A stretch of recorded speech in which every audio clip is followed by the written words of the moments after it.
Tell you what, Mick, should we just go fucking live, mate? We'll go fucking live. Because Let's everyone just knows go who live. we are. Let's just go live. We'll just go live. Hello, everyone, and welcome to the Sunday Night Talkhammers show. We're an hour late because we pushed it because Gary's hanging roller blinds in his caravan, and we pushed it, and he's still fucking late. He's going to be about another 20 minutes to half an hour, probably an hour late. So it's just me and Micky for the moment. We are going to do the phone-ins later. I'll probably be starting around about 9:45, I imagine. But before we do, we're going to talk about today's game, and we're going to do the player ratings. So, Micky, how are you, mate? Yeah, Christy, mate. All right. You all good? Yeah, got a little bit of Put myself over here because I always look that way. I've noticed. I don't know what way I look because I'm looking at That's always it. the You're always looking at your red dildo, so you're fine. I'm looking at. I'm always eyeing it up for after the show. Hello, you are. I'm looking at the chat tonight, but yeah, sweet. I'm sweet as a nut. All right, lovely stuff. So today's game, mate. What did you think? What did you think of the? Let's start with the lineup. Was you surprised that he went? I know there was one change, obviously Emerson for Cresswell. But were you surprised that he went with that sort of same setup? No James Ward-Prowse? Yeah, I was surprised. Was pleasantly surprised. Yes. Because I did think that he would revert back. I would have thought it'd been criminal to revert back. But yeah, I was surprised. I expected to see probably not so much Phillips, but Ward-Prowse. I expected to see him back in the squad. Yeah. But it was a nice surprise to know that it didn't change it, and also having Emerson back. Absolutely, yeah. I mean, look, there was an argument. I think Gary said it before the game. He said, I don't think he can actually change it with how well it worked against Freiburg. I don't think he could possibly go straight back. Look, the first half was brilliant. I know it weren't. It was still quite. It was more cautious than what we were playing a better team than Freiburg, for a start. So it was more cautious, but we were doing the same thing. We were pressing them higher up the pitch. I'm not saying we were hunting them packs and running all over it. We weren't doing that, but we were definitely more advanced than what we weren't low blocking. We was fucking pressing them high up the pitch. We was forcing errors because they was making sloppy passes because of the pressure we was putting them under. And we was a better team in the first half, Mick, I thought. Oh, we controlled it. I think that the pressuring, I think we closed them down really well. Like, I know their passing was sloppy, but we made them because we put them under pressure to try and make that pass quicker than what they would have liked to. So them errors that they had, we was forcing them on. I was quite impressed about how we played the first half.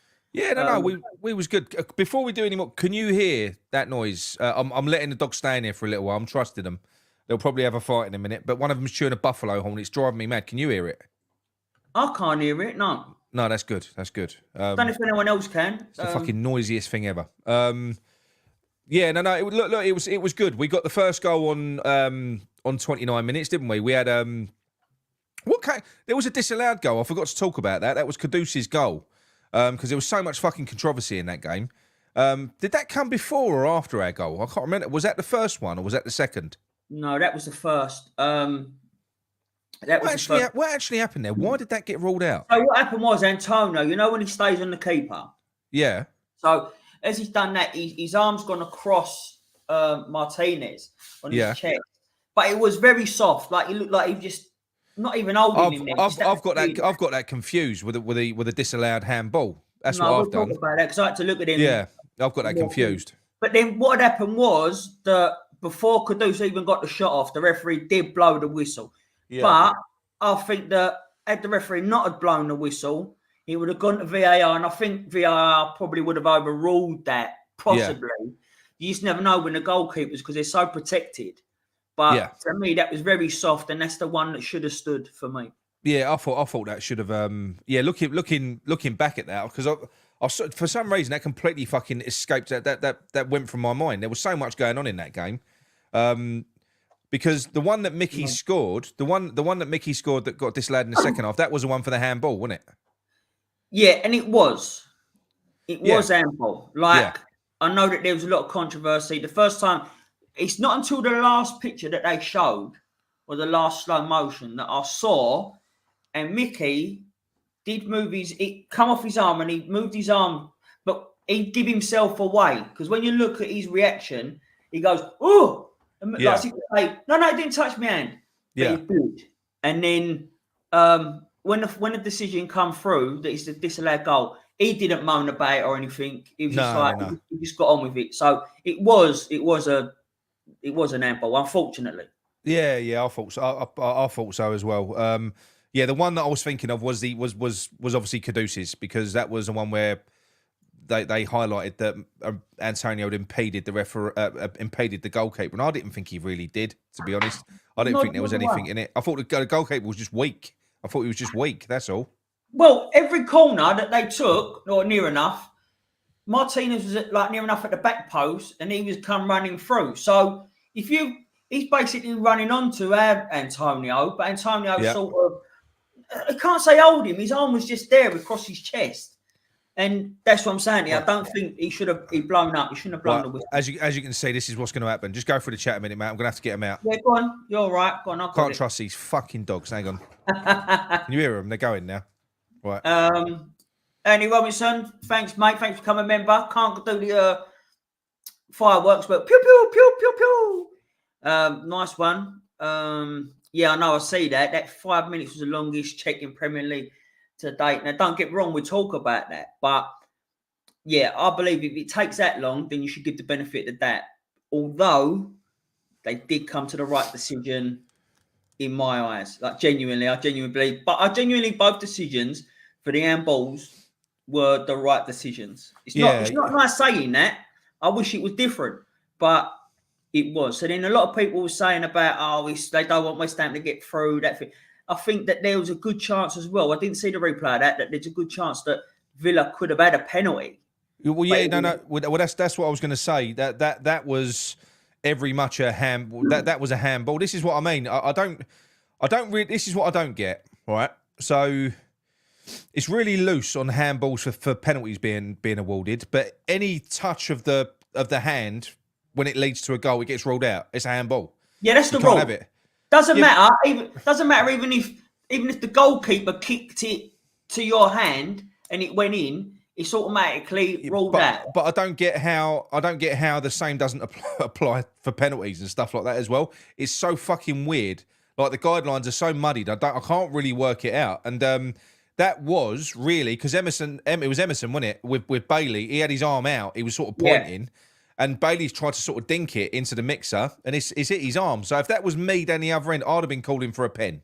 Well, I only saw it in real time, and the minute I see that, or the second I saw that, I thought, "Fuck me, that's a penalty." Because I see it in the hand. I thought, "Fuck me, that's a penalty." But I didn't catch the replays of it because at half time I went to go make a cup of tea and all that stuff, so I didn't see that replay. But then, from what I got told, I asked some people in the chat and they said that it looked like Bailey was looking to hit the ball on his arm, like on purpose. Well, yeah. I don't know. Maybe. It could have been. Well, I'll tell you what. I've had one comment on me video earlier on from a Villa fan. It's quite fair, I think.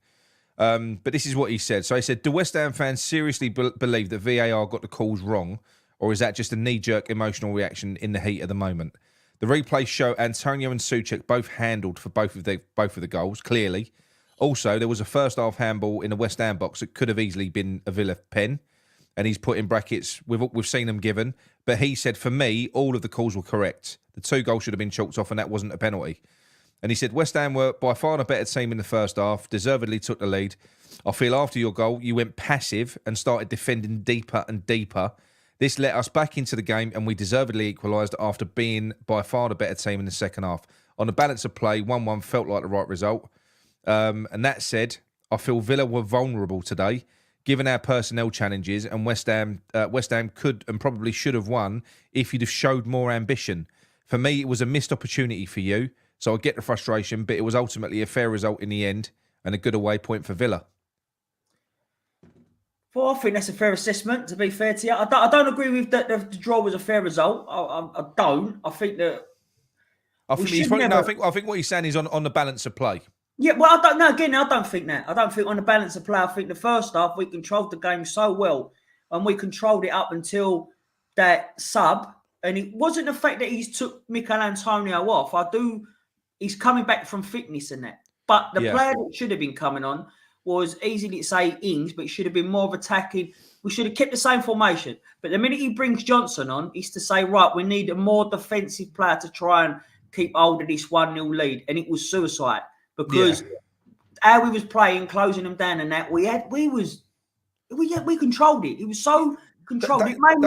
They didn't know what to do. They didn't know what to do. I mean, Soufal's post-match interview, he cut quite a frustrated figure, really, because he said the same thing. He said in the first half, we was pressing them. They didn't know what to do. And in the second half, they completely dominated. And he said it's very difficult and frustrating playing without the ball for long periods. So that was a bit of a moan. Quite clearly, because none of the players, even a defensive player like Soufal, I don't think any of them want to play like that, mate. I don't think they do. No, I think that they want to play like how we saw in the first half. Yeah. Even then, I don't think we was. We could have been a bit faster on the attack. Yeah. I think we could have been. I think the game was pretty slow, especially from them. But we done everything right, and I could sort of. I was quite enjoying that first half. Yeah. And I just can't. For the life of me, mate, he literally. I mean, we went in 1-0. Good goal from Antonio. We had the one that was disallowed from disallowed from Kudus, which probably shouldn't have been. But nonetheless, we went in at 1-0, and it was clearly working in the first half because it yielded what should have been 2 good goals.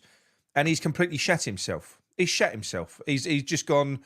Now, what we're going to do now is do the opposite of what we did in the first half. Now we're going to sit deep and we're going to low block it. That's what we're going to do. Because Villa was so shit. Let's let him grow into the game a little bit, Mick. Let's not give him any pressure. Let's let him have the ball and let him build some fucking momentum. That's what we'll do. It's just that killed me. Like I said, that sub killed me. That's what I mean. That was on about 60, 65 minutes. Still so much of the game left to play. And he takes off our only focal point, our only outlet. And do you know when you're playing that deep, low block fucking shit, Antonio's even more important because you need an out ball. You need someone you can fucking whack the ball up to if you're playing deep and you want to go a hoof ball. You need someone that you can hoof the ball to. There's no point doing it with Bowen up front on his own because he's not against their defenders. That ain't going to work. So it was just fucking stupid bringing Johnson on as a doubled up. He done it to react to them bringing Digne on because Digne's attacking and they were starting to overload down Soufal's side. But he just shits himself. What you could have done is you could have thought to yourself, if you was proactive, well, hang on a minute. Look how Kudus exposed their defence on one of the few occasions he got forward. They left gaps everywhere, Mick. If we'd have tried to get in behind their defence, we'd have got in behind their defence. 100% we would have. Yeah, all day long. I don't think their defence was very good, to be fair to you. Like I said, we were just controlling the game, and I think we could have done near enough anything we wanted to, the way we was playing, and the way they was playing. For the life of me, I just can't get over the fact that it's sub and the tactic change. I don't know why. It's not like we was even just starting to lose a bit of ground on them. It wasn't that at all. We were still in control up until that sub. Yeah. And it's a mind fuck. My head was blown from that. But Melissa Yeboah, look, she said the same thing there, right? Pew, pew, pew. Time up. Thumbs. Melissa Yeboah says we could have won that Burnley game and this game, but he's caused our loss again. Yeah. And the fact of the matter is, it's a reverse of the Burnley game because we played the second half against Burnley the right way, but the first half shit. And we've done the fucking same here. And do you know what drives me mental, right? I've heard people on other channels phoning, oh, you can't play like that against Aston Villa for 90 minutes. You can't keep that intensity up. There weren't that much fucking intensity. And anyone who's played football knows it's easier to play football with the ball than it is without it. So if you're worried about burning your fucking players out, then don't let them chase the ball, chasing shadows for 90 fucking minutes or 45 minutes. It's harder to play football without the ball. So that is not an argument to say you can't keep that intensity up. It's Aston Villa. You sit back and do what we did there. It's fucking nonsense. Honestly, it really is. I can't stand it. No, can I. It's pew, pew, pew, pew, Steve Bell. Did you know what, though, Steve? In all honesty, Steve. I know you say that up the Thursday, this was always on the cards. I predicted a loss, but I didn't. I think I wasn't expecting to see the same formation.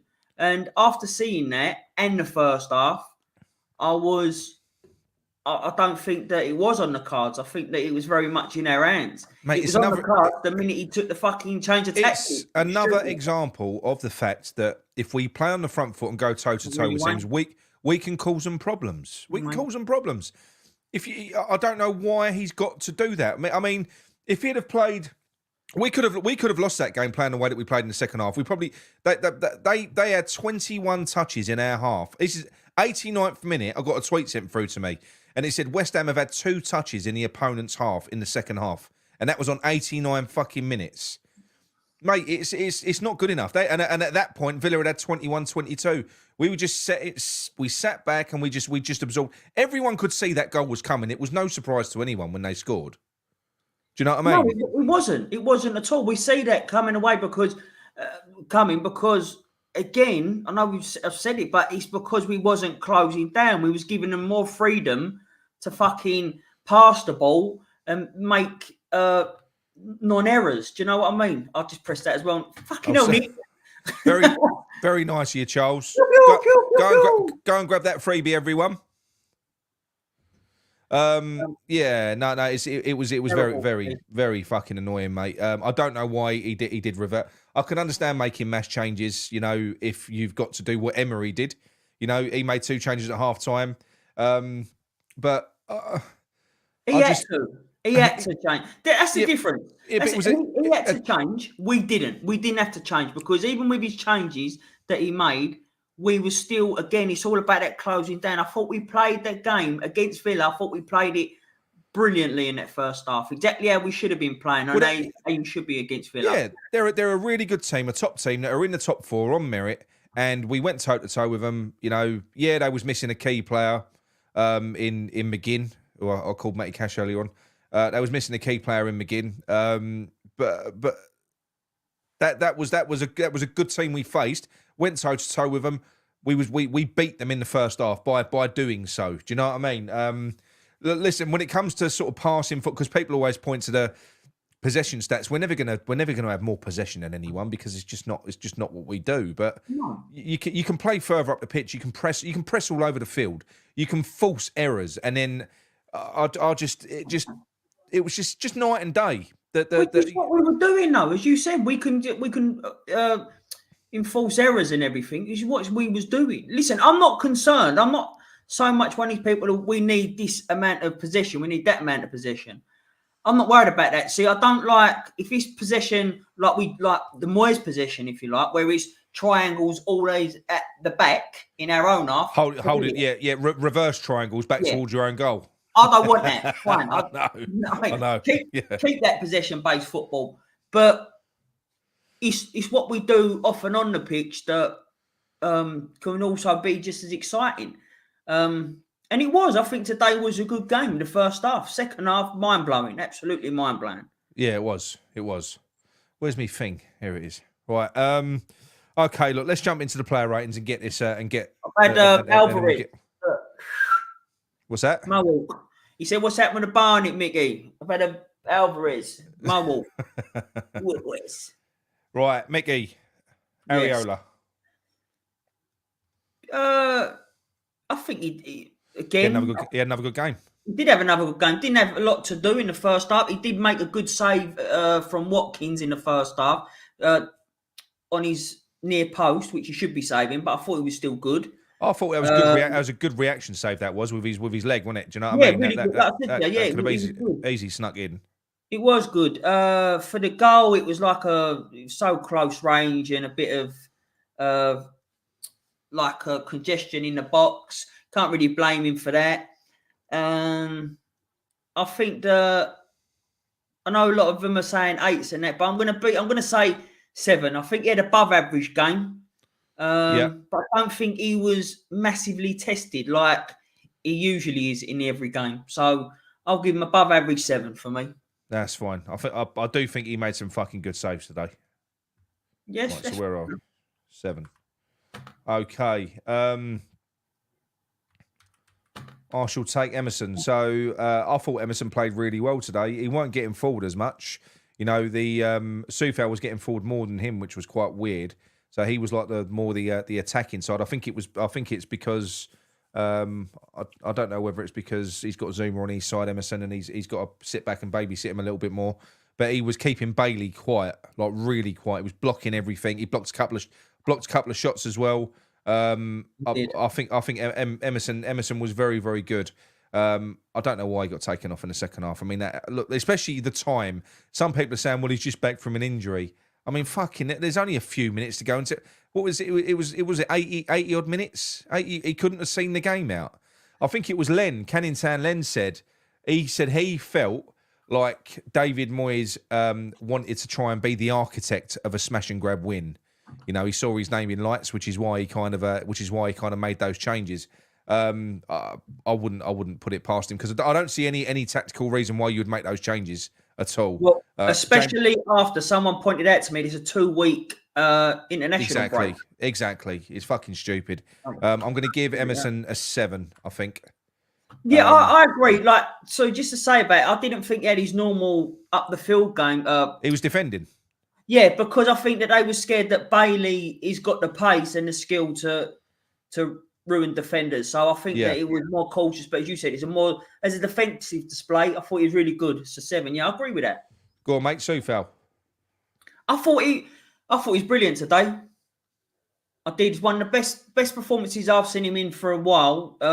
He's had a good few games lately. Brilliant going forward, wasn't he? Like brilliant deliveries. Yeah, really good going forward. So especially the first half. The first half, he was my man of the match for the first half. To be honest with you, and I don't say that lightly. Not that I don't like Sufal, I do.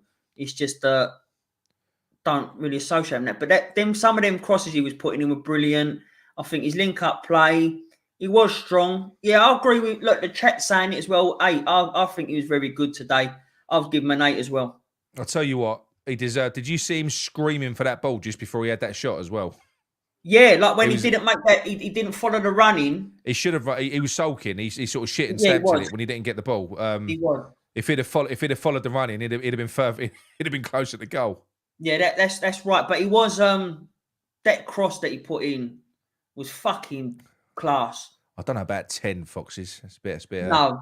But it's easy. Listen, I'm all for people getting carried away. So if you want to do it, go for it. But go on, mate. What's your score? 8. 8. Right. Okay. Right. I shall take Mavropanos, who I think today was flawless. I think he was absolutely flawless. I think he was fucking brilliant today. He won everything in the air as you would expect because he's 18 foot tall. But he won everything in the air. His positioning was brilliant. His use of the ball was very good. There was no sloppy passes, I didn't think.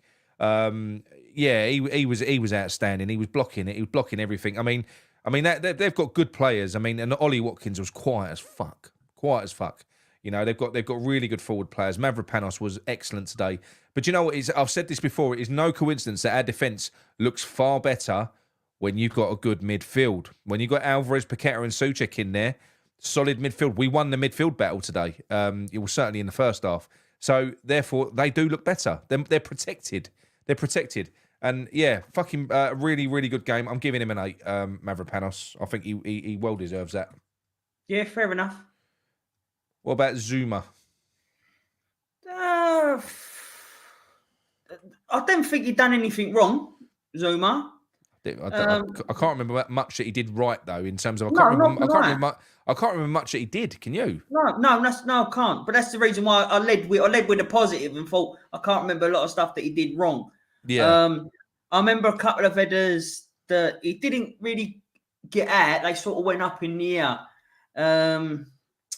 So I think for that reason, I'm going to give him a 6. I'll say average because I can't think of much that he did in the game. So I'm going to give him an average game of 6.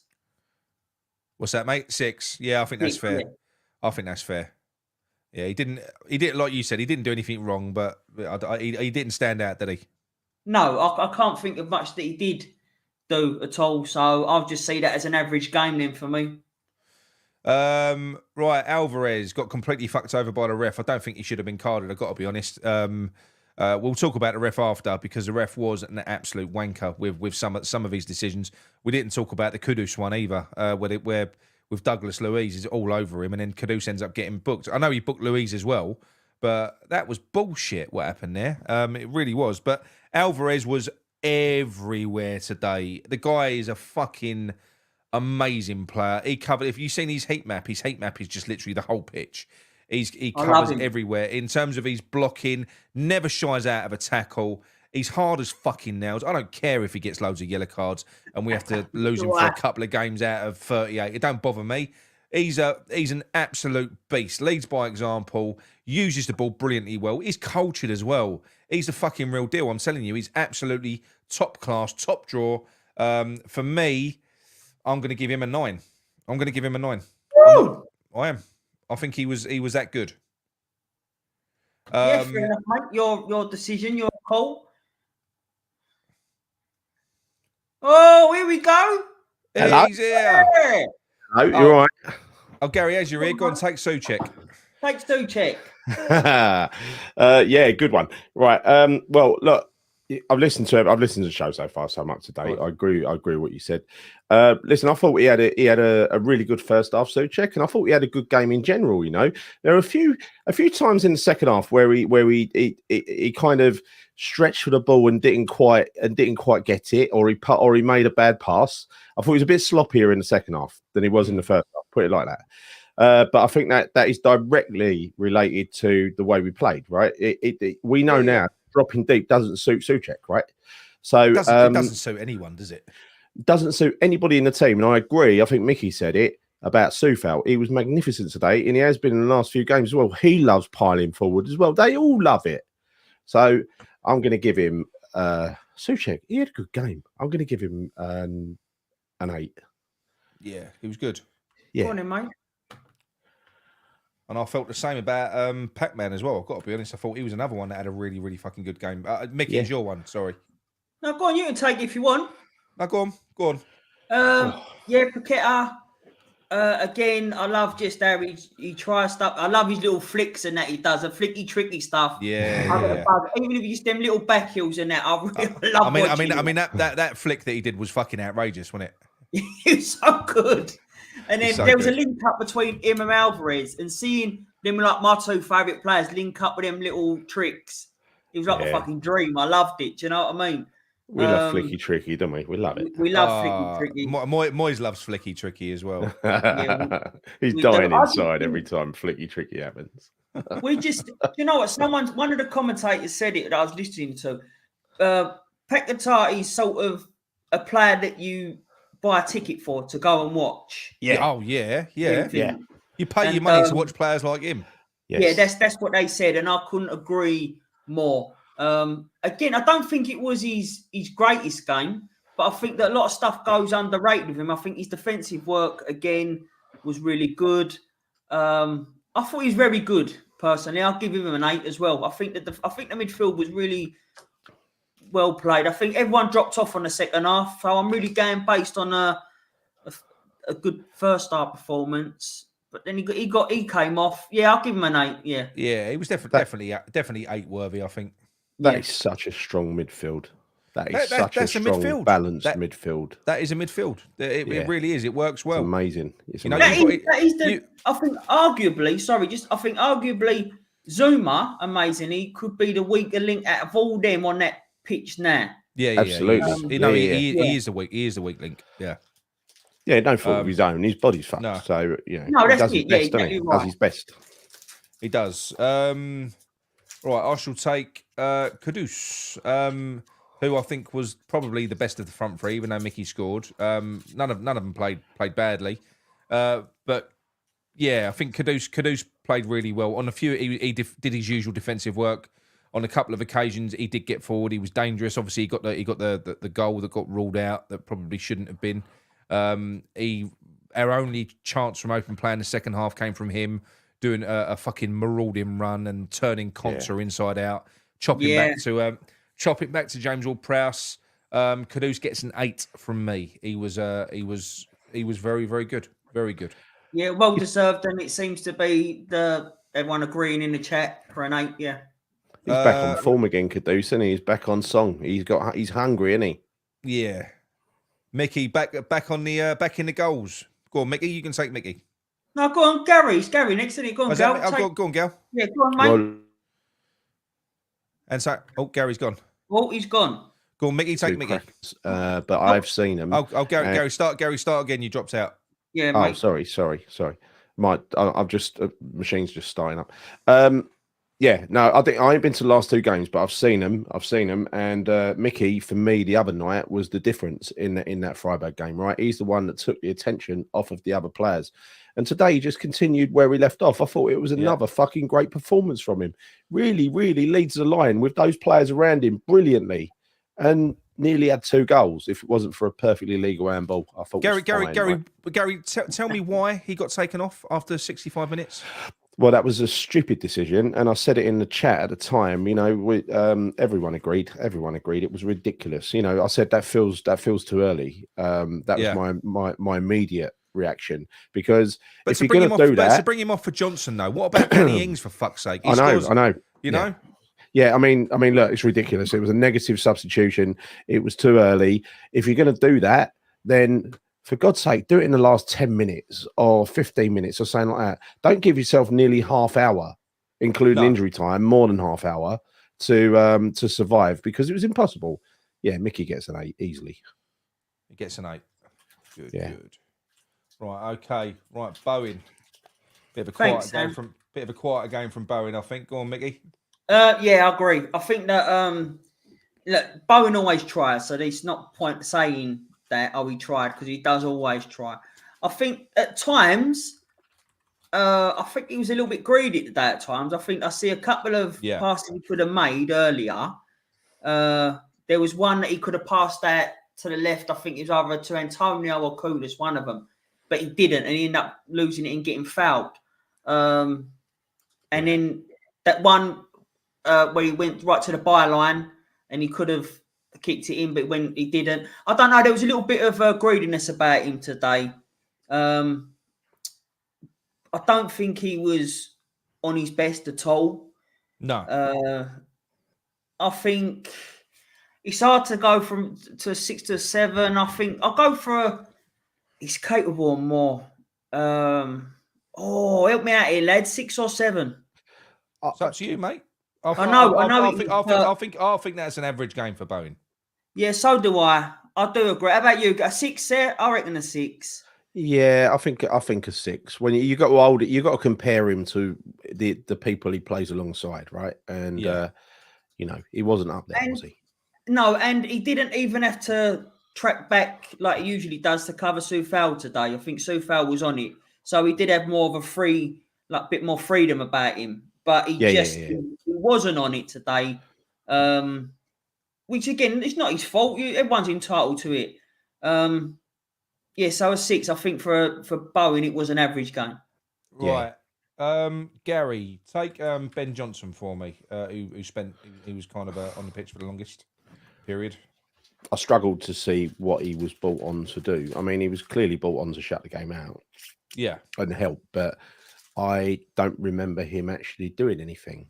I think even the commentator on the game that I was watching said about Cresswell and Johnson specifically, said just before the final whistle, said, I can barely remember them touching the ball. So you've got to say that Moyes' changes were largely not very good compared to his opposition number. So Johnson gets a look, I don't like doing it. He's got to get a 4 for me. He was poor, wasn't he? He was rubbish. Fair enough. Yeah. You have to mark him on his performance and what he brought. Having said that, there is no point marking the other two because they weren't on long enough, really, was they? No, there wasn't. No, Ward-Prowse was involved. Oh, we can do. No, go on. I suppose if we give Cresswell a 6, a non-applicable, I suppose. Or no, I suppose you've got to mark him. Go on, Mick. Go on, do Cresswell.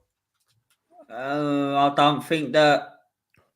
I know you say you've got to mark him, but I can't think of what influence he had on the game at all.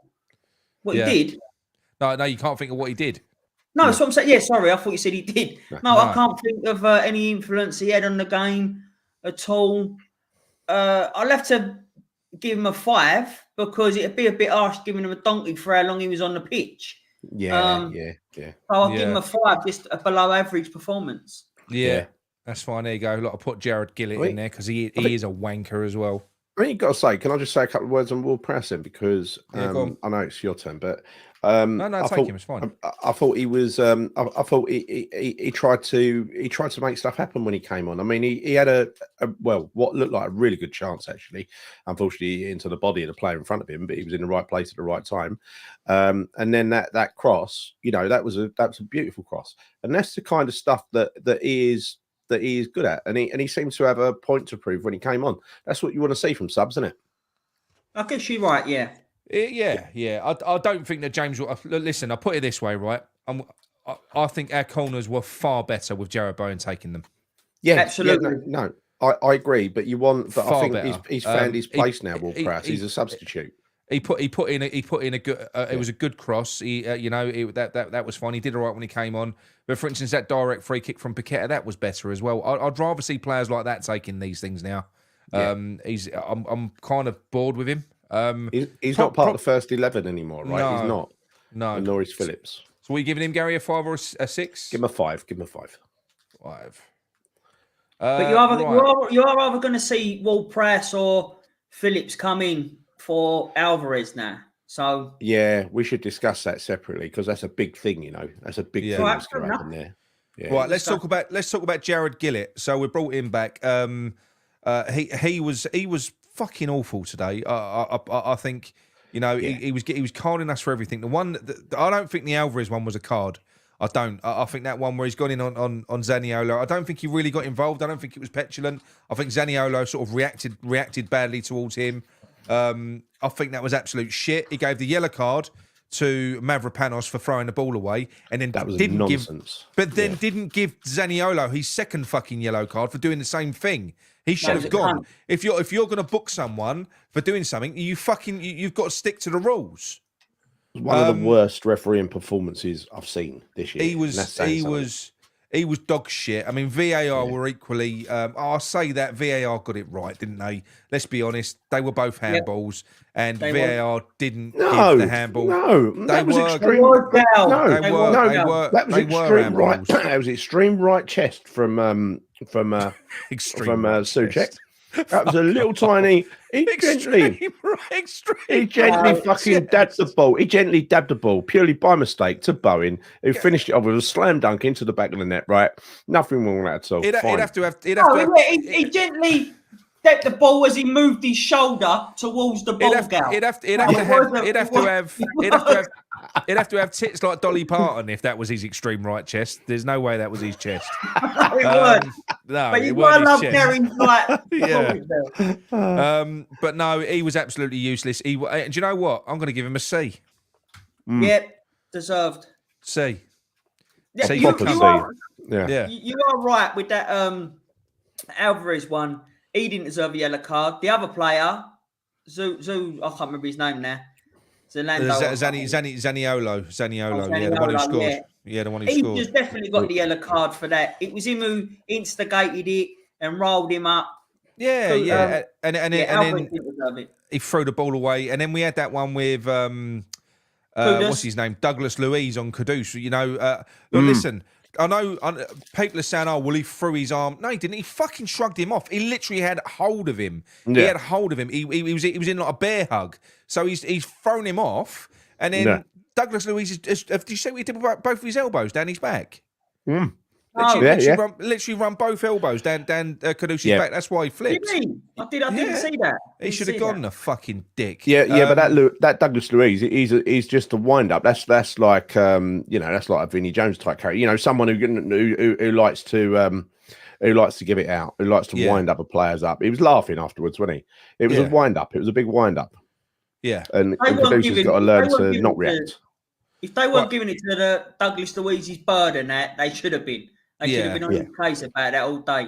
So look, we'll each mark Moyes. Sullivan, you're still a cunt.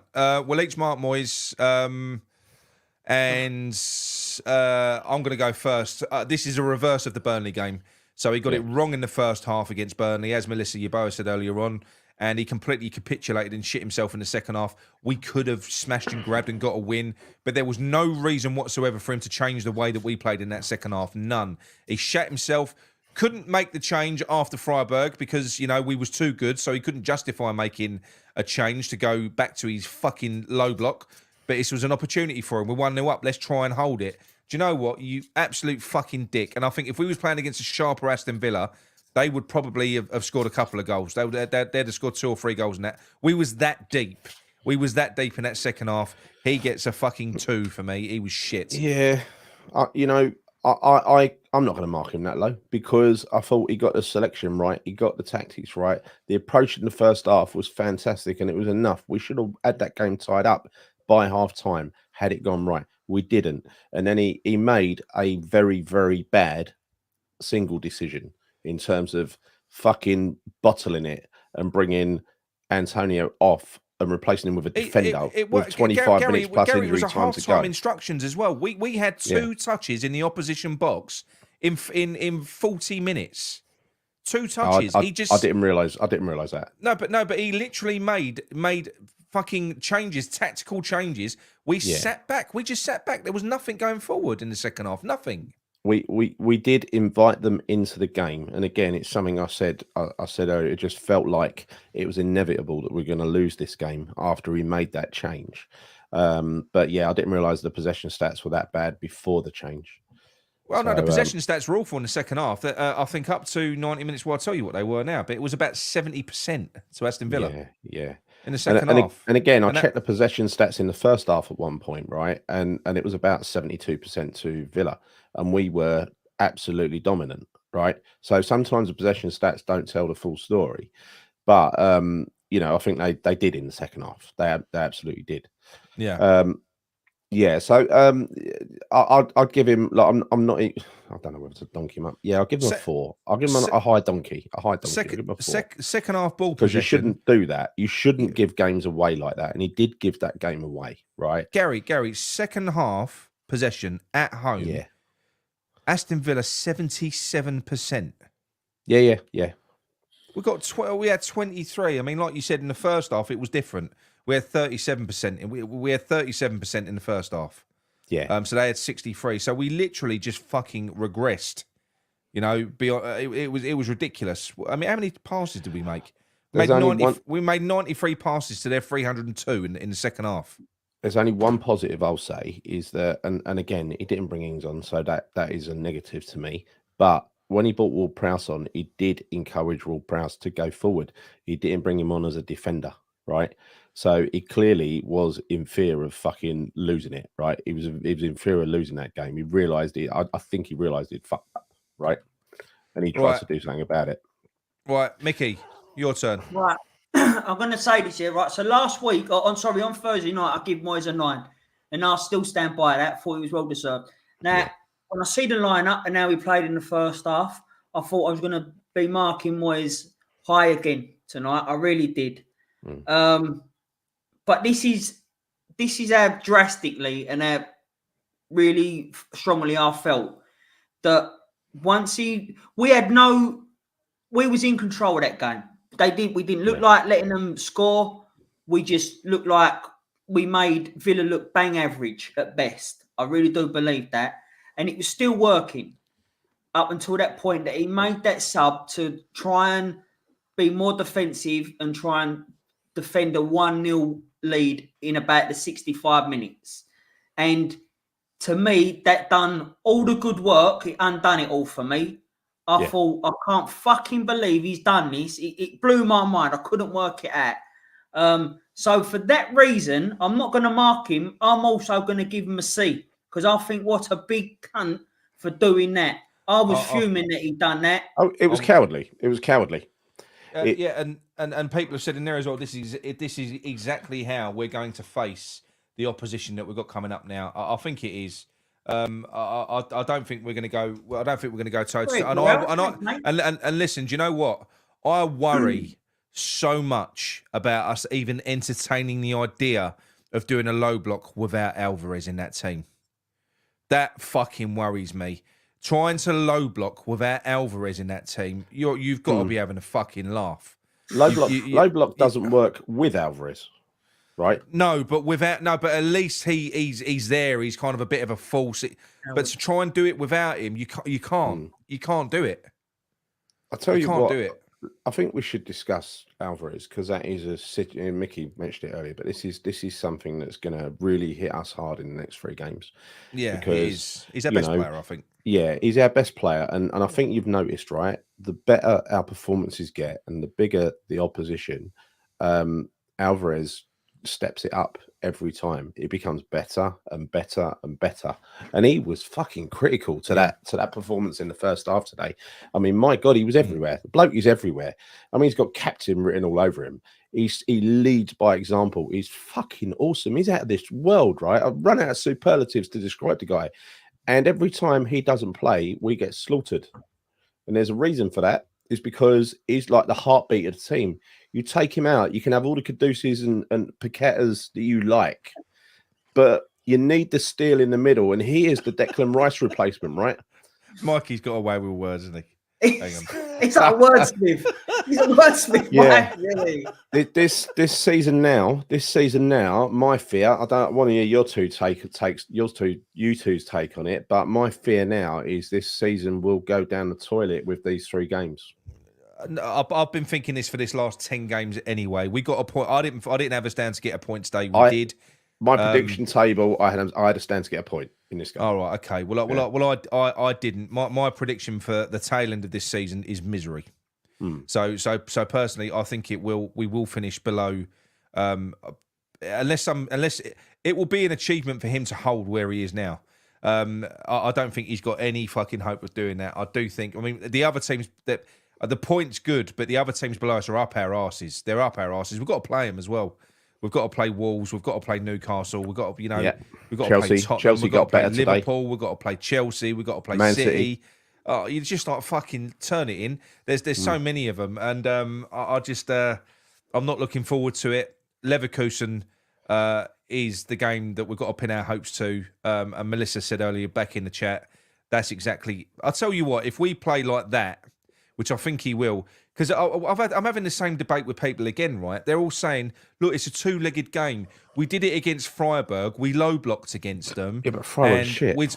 And we took a 1-0. We took a 1-0 lead. You know, back home. Well, how many times is that? When we play a low block against good teams, we've been fucking like properly done before, and you don't want to be in a situation where the game, because there's some teams where you can't overturn a 2 or a 3 goal deficit. You can't do it. No, you're physically not going to be able to do it. You can't do it. You cannot do it against a good side because they will destroy you, right? They Gary, will what's wrong with your webcam? Have you got one in roaming webcams? No, it's going everywhere, isn't it? It's all fucking wrong all over the place. But anyway, look, I think. I moved back in a minute. He's going back now. No. I like it. Yeah. I've got a stair lift. Now, welcome, Stuart. Welcome, Stuart. No. This is 3 games, 3 such huge games, right? And we won't get away with doing what we did to Spurs twice. What we did to them at White Hart Lane, we won't get away with that twice. We give them the ball this time, they could destroy us in the first half, like they should have last time. If we do it to Newcastle in Newcastle's own backyard, I'd say we might. You know, we did get a draw up there last year, didn't we? We got a draw, a hard-fought 1-1 draw up there last year, and when Paqueta scored, Newcastle. Yeah. But that was at the end of a very bad run. It was one of them ones where we had to put in a performance to stop the rot, right? I think we're going to get done by both of those teams. I've got to be honest, the way I feel at the moment. And the thing is, right, Alvarez. But the thing is, you look at Tottenham versus Fulham. You go at Tottenham, they're vulnerable as fuck. So Fulham literally, I know, look, they pulled our pants down. But Fulham are good. I told you this about Fulham, by the way. Fulham are good. They're here to stay. They're brilliant. I actually called Fulham to win that game before I watched it with Ben. And I said, Fulham will do this. They'll beat them. And they did. They took them apart. They had like 4 goals. One was disallowed. They were brilliant. But this is the thing. Spurs are vulnerable if you attack them. Do you remember what we did in the first half against Spurs where we tried? Yeah, we gave them the ball. We gave them the ball. How bad? Have you ever seen us that deep? We was in our own 18-yard box. No, but they, if you remember rightly, they had about 10 injuries. Son weren't there. They had nobody that could pick the lock. And now you got like Madison's back, and what's his name? Sonny's back, and various others, right? They've got people now who can pick the lock. If you remember rightly, in that first half, they were stopping on the edge of our box because they were getting frustrated. They couldn't find a way through. But that's because they didn't have their best players. Gary, what? There's a comment there about your Barnet looking good tonight. He's gone all Billy Idol. Can I share the picture of the other night? The picture that went wrong. No. Don't be a prick. Go on. Don't be a prick. Honestly. Look, the people are going to want to see it now. It's not funny. It's not clever. It is funny. It is, honestly. It ain't funny. Fuck off. We took a group photo, and it completely fucked Gary's head up. I don't know what happened. It was so. Nick found it really funny. Really funny. It's not funny. You would have been sharing around to people. It's fucking infuriating. You got to give the people what they want, Gary. No, you ain't. You ain't. No. What you don't have to do is tell people what they want, and then sort of say, "Oh, you got to give them what they want." Fuck off. Oh, no, I've got slaughtered about me here for the last 4 weeks. I don't care. I don't care about me here. Fucking hell. I've been out in the rain all day. I've been out in the rain all day. Fuck off. Come on, you Irons 51. No. Please, Gary, can we have a No, poll? Sam. No. No, John. I'm chewing fast. I've got fucking nicotine gum in. I had to do it. Yeah. It was a great picture. It was a great picture. But no, look, he don't want to. Like, he's just such a sport girl. It's a very bad photo. It's one of the worst photos that the most I don't know how it happened. I don't know how it happened. I don't know how it happened. I've got like this enormous forehead that goes around here. It's amazing. But yes. Anyway, so to sort of wrap that game up, sort of, I think it was a massive opportunity missed. In retrospect, it was before the game. I said I would have taken a point, but after that first half, no way. They were there for the taking. They were not. Yeah, we should have won it. You know, I don't know whether you heard that message that I read out from the Villa fan. I think he was absolutely bang on. That was an opportunity for us. Yeah, I heard the whole show. So, yeah. What did Moyes say after the game? That's what I didn't hear. I've not even bothered listening to it. He's probably just reading about VAR again, isn't he? You know, it's all VAR. But so did you think that the first handball was a handball? No. Look, yes, I do. I think both. I do think that they were all. They got it right. The second one definitely was. But did you see conclusive evidence that the first one was? Well, I'll tell you what. I'll tell you what I did see conclusive evidence for was Emerson's handball, which should have been a penalty for them, but they didn't give it. Yeah, but there's no like. There's no. Don't do whataboutery, right? It's not whataboutery. I'm saying the only that was a definite handball. The others, yes. Antonio's one was, wasn't it? Micky, what do you reckon? That was definitely a handball. Yeah. He pulled his, yeah. They were both correct decisions, but also I kind of do agree with what Gary said. Conclusively, I think that was harder to spot than the second one. There's no evidence, Micky. None. But it was. Gary, listen to Keith. Look into my eyes. You know you want to let Nick show us that photo. Look into my eyes. Look, show the photo if you want to show the photo. I don't give a fuck. I'm not going to. No. He's going to get upset. He's going to get upset. Look. I won't get upset. Listen, it's a bad photo. It's a bad photo. When we go backstage, he's going to fucking go bad. I don't look great, but I don't look as bad as doing that photo. But basically, well, it weren't your head anyway. It is. I don't know what's. I know it's someone else's head. It's made some of you. I've got to show it. It's made some of your head. It's such a prick. Oh mate. It's fucking. I'll tell you lot in the chat who fucking put him up to this, right? Don't remember my good nature and my it's all about give and take. Look at that. How the fuck did that happen? You're such a. You are such a prick, you know that. You really are a prick. That ain't even my head. It's like the front of my face on someone else's head. Yeah, you're welcome, John. Yeah. Gary was checking his hairline all night after that. He kept on. It's like you ordered Gary off a week or something. I couldn't believe it. But I was saying to Micky, I said, look, that's Gary, but it don't look like Gary. I don't know what the fuck. No, because it was dark and it was at a distance and he was at the back, so I don't know. The iPhone's completely fucked like his nuts someone up. You've seen that and goes, I look like Gary. I've got to take a photo of him and thank him about it. The iPhone is my enemy, Micky. The iPhone is my enemy. When he sent me that, I was doing my post brand. Yeah, I was doing my post brand. He sent me it. I got awesome Auntie Cup. Look. I was doubling over. I was crying. Someone said that's a hell of a party. That's not a 4-head. That's a 5-head. I know. It's not that bad, though, is it? Look, it's not too bad. Fuck off. Where's my hair gone? Look, I've got hair. Where's it gone? I don't know. Look, it's there. It's just a little bit far back. That's what you're going to look like in about 10 years, I reckon. Hang on. It looks like he needs a couple of carers with him on a night out. He does, yeah. Pete Waterman. Fuck off, whoever said that. Neil Warnock hairline. Right, okay. It is, actually. It is. Right. Okay. You're all pricks. A lot of you. Whoever else to see that, you're all pricks.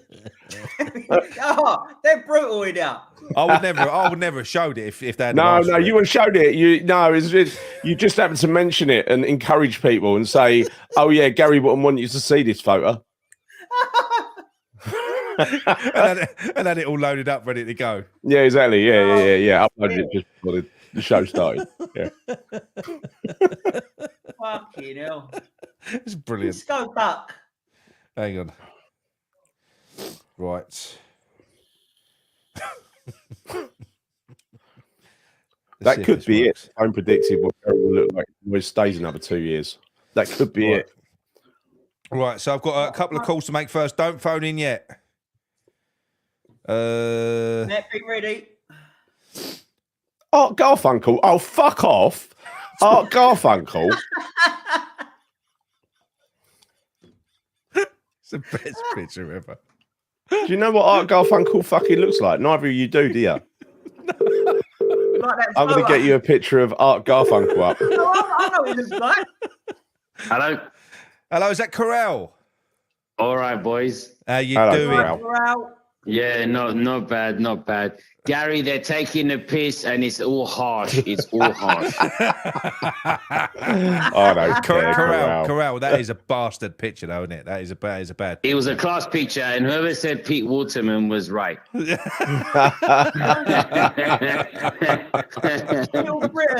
Great photo, though.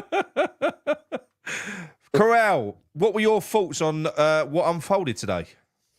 Well, I couldn't go to the game because the team that I coached was supposed to have played, but it got called off and I sold my seat. But I did watch it at home, and maybe due to all the drama, it's not such a bad thing that I wasn't able to go. I think, as you guys have said and the viewers have said, we were really good in the first half. And Moyes just totally bottled it. Now, the Villa fan that wrote earlier can, say what he said, and he's obviously entitled to his opinion. But I think we didn't allow them to play in the first half, whereas the reverse can be said in the second. Moyes set up in such a way that he allowed Villa to come and attack us, and he didn't play his own game, which, one, shouldn't surprise us, but two, it somehow still manages to. I think we started off better than I thought, and as you said, Nick, and I'm sure everyone would agree, pre-game, had you said, a draw, fine, but they weren't a proper firing Villa. No. They weren't really giving the ball to Watkins. I think we snuffed him out very well, and whatever threat they did pose came from out wide. I don't know why on earth he bottled the second half. We had the game controlled. Now, the VAR things, in hindsight, I do think that the final minute one was a correct decision. Initially, I thought that it was very harsh. However, the one thing I will say against that is that if the referee gives an on-field decision of goal, which he did, my instant reaction was to look at the referee. VAR shouldn't get involved and be talking in his ear and say, well, you may want to look at this. His direct reaction instantly was to say goal. Why they're nitpicking thereafter, I don't know. So for that reason, while it does seem that the ball was twisted in off Souček's body, his arm, and that's correct, and by the letter of the law, it is a handball, the manner in which the decision occurred was wrong, and however many minutes the VAR decision took was wrong. It was like they were nitpicking, looking for a reason. Now, somebody said something about, I think it was on, I don't know if it was on your channel or elsewhere, about Coventry, apparently yesterday in the FA Cup, having a similar decision. Now, we all know what happened in the Sheffield United game. We know what happened last week against Burnley in that blatant handball not being given. Now, you don't want to start throwing, things like, we're being targeted. But I think you have to judge every instant and say this is not the first time and most probably not the last time. Alvarez, I think, was left on the field too long. And I say the same about the Leverkusen game, the Freiburg game. He was left on the field too long. I don't want to say it was malicious, but I can't help but feel, knowing that, Moyes doesn't like Alvarez, I can't help but feel that there was an element of, let's see how far I can take it. We know that he's a great player. We know that he's a leader. We know he should be the captain of the team and that he's one hell of a contributor to the team. However, he's fiery, he's Latin, he's got that passion and drive. He does not look like Paqueta, like Kudus, and to an extent like Bowen. They don't look like players that can stand losing. Nope. And Soufal as well to that extent. And I think Moyes, as dumb as he is, I think Moyes probably realized this, not only against Freiburg, when, if I remember, Alvarez got booked when it was 3-0. If I remember, I might be wrong, but the game was done and dusted. Why the hell don't you take him off for the last 25 minutes of that game? And today, you can see that the Villa's pressing. You can see that they've come into their own. You can see that they're leaving gaps in the defense, and they're leaving all the space behind them open for us to attack. And yet, instead of taking him off and allowing somebody else to go in that position, as much as Souček was a total passenger, he got in everyone's way, you could have reverted him into a more defensive position, or even brought on Ogbonna. Or, as much as I dislike him, Aged. You could have put someone there for some cover. He didn't. He deliberately left, I think, my opinion, maybe cynical, but he deliberately left Alvarez there to get booked, just like he did in the other game. You can't tell me that he didn't know that he was on the verge of missing two very big games. I'm sorry, maybe that is cynical, but I can't help it. And as soon as Alvarez got booked, I think that he was more self-aware.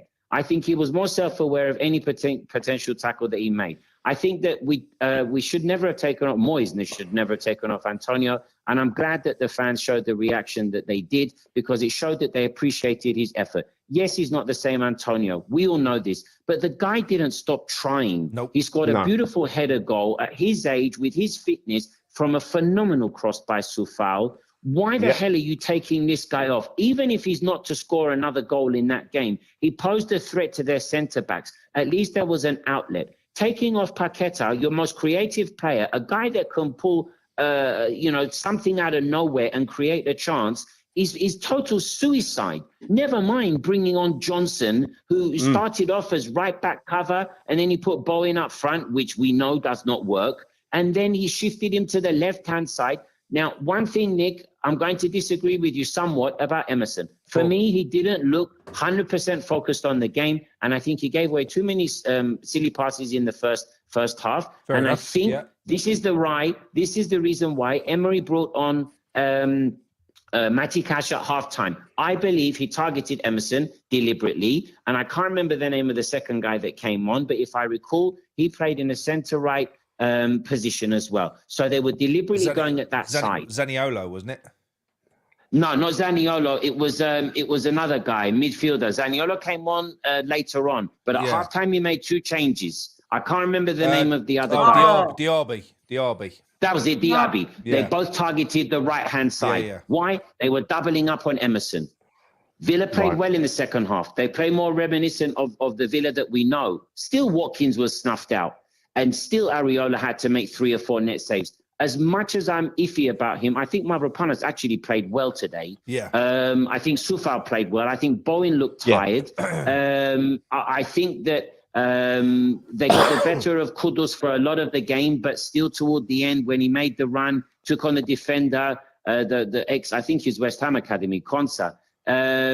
He took him on, squared the ball back to Prowse. There's one place you don't hit it, flat. Choose a corner and it's a goal. And he hit the ball flat and the guy stopped it with his groin. It was a fantastic block, but it was a goal that should have taken place. Now, I think that one of the VAR goals in the first half, and I think it was the one that supposedly the goalie, Martinez was deemed to have been obstructed by Antonio. I disagree with that. I think the other two, the second one looked iffy because to me, Zuma and Antonio both had their arms tucked in. Again, I might be wrong, but I think one of the 3 goals should have stood. Yeah. We sat back too much. We invited the team into the game. We should never have done. I think it's 2 big points lost. I think that the Alvarez suspension will be a heavy blow for us. Maybe not so much against Newcastle, but most definitely against Tottenham. Now, exactly as you said, Nick, and exactly as we've seen it all season, you run at that team, you will beat them. They do not like to be run at. And with their stupidly high line of engagement and high line of press, it's prime for balls to be hit over the defense and for Bowen or Kudus to run onto them, or Antonio. However, with no Alvarez, we have no shield in front of the defense. And I fear for those games more than I maybe would have done until the suspension. I'm disappointed that we didn't win. I don't think we were fantastic because we weren't great in both halves.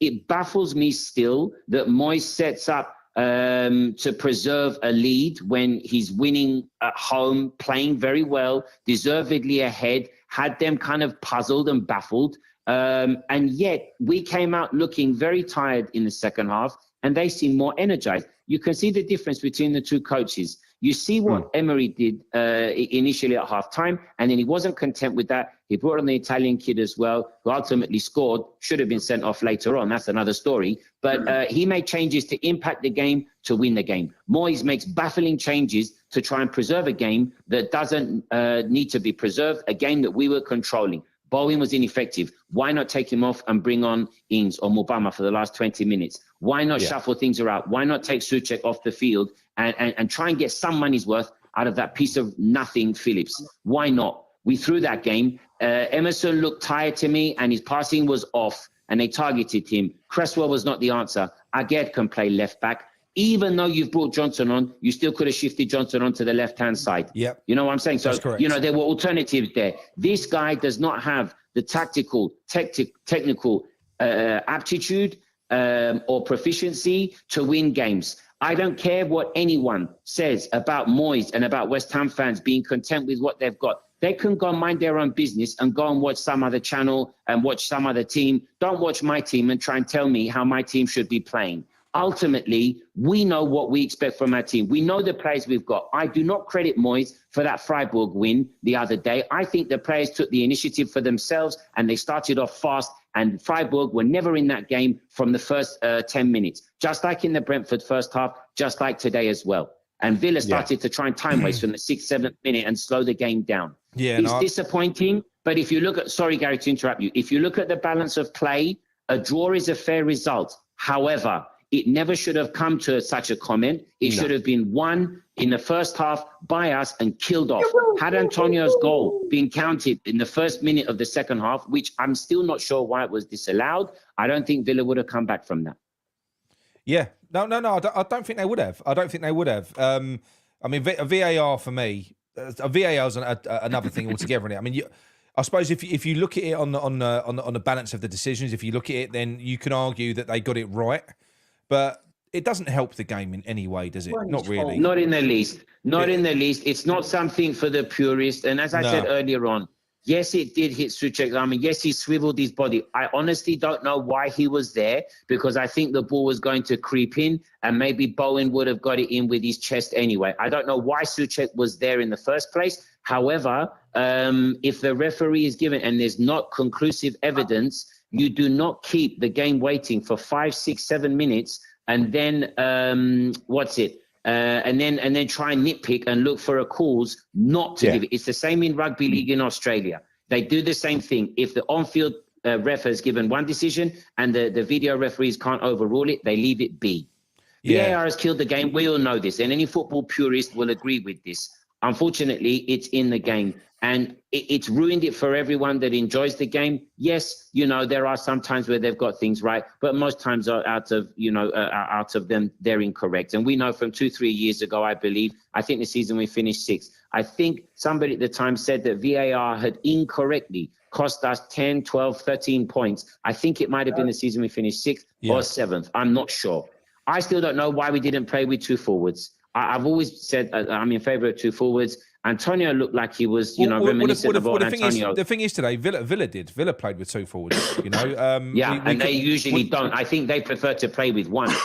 Yeah, but we could really, in that sort of instance there, we could have matched him up. I mean, when you look at Danny Ings and the performance that he put in a little while ago, last week against Burnley. But it's the same thing again, he put in that great performance against, who was it? And then you punish him, and then you come out with stupid, against Burnley, and then you come out with stupid remarks like, oh, yeah, we're expecting more from him. We all know what Ings can do. Hold on. 1 year ago, Moyes was the idiot that came out and said, I was never aware that Ings was a poacher or he was a fox in the box. Yeah. What are you talking about? This guy scored how many goals at Liverpool? How many goals at Burnley? And you're only just discovering who he is and what he is. And now you're trying to make yourself look more clever than you are, than you can ever anticipate to be by coming out with such comments like this. Oh, we expect him to do more off the ball. If the guy's not getting service, what on earth are you expecting? He's going to call the ball to come to him like a dog in the park, and he's going to wait for it to come to his feet. Corral, it's a load of bollocks anyway, because we know that. Of course it is. We know that David Moyes tried to sign Danny Ings when he was at Real Sociedad as well. He knows all about Danny Ings. Of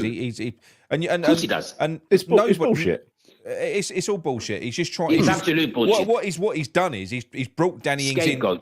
He's brought him in knowing what he is, and he thinks I can make him a lone striker. Is what he thinks absolutely. He can do. And then he couldn't, and then he dropped him. No, he thinks he's Arnautovic. I mean, nobody thought Arnautovic would turn out to be a fantastic lone striker as he was. And when I first saw him, I thought, what the hell was this guy, being spoken up about? And I'm glad to have been proven wrong. And he got it right with him. And for a year or two, Antonio was, but I wouldn't credit Moyes for Antonio. If I remember, I think it was Bilic the first. The Arnautovic didn't. It wasn't rocket science. He used to do that for Stoke. No, right? He used to do that for Stoke. He did. That was not a stretch that he came in and done it for us. And the fact is, big physical lump who's got a lot of pace, runs through players. Similar profile really to Antonio in the sort of job that he does. Yes, but a little bit more mobile, more panache, better player, right? But but I don't think that was a huge stretch. I don't think he converted him and turned him into a striker. I think he already was one.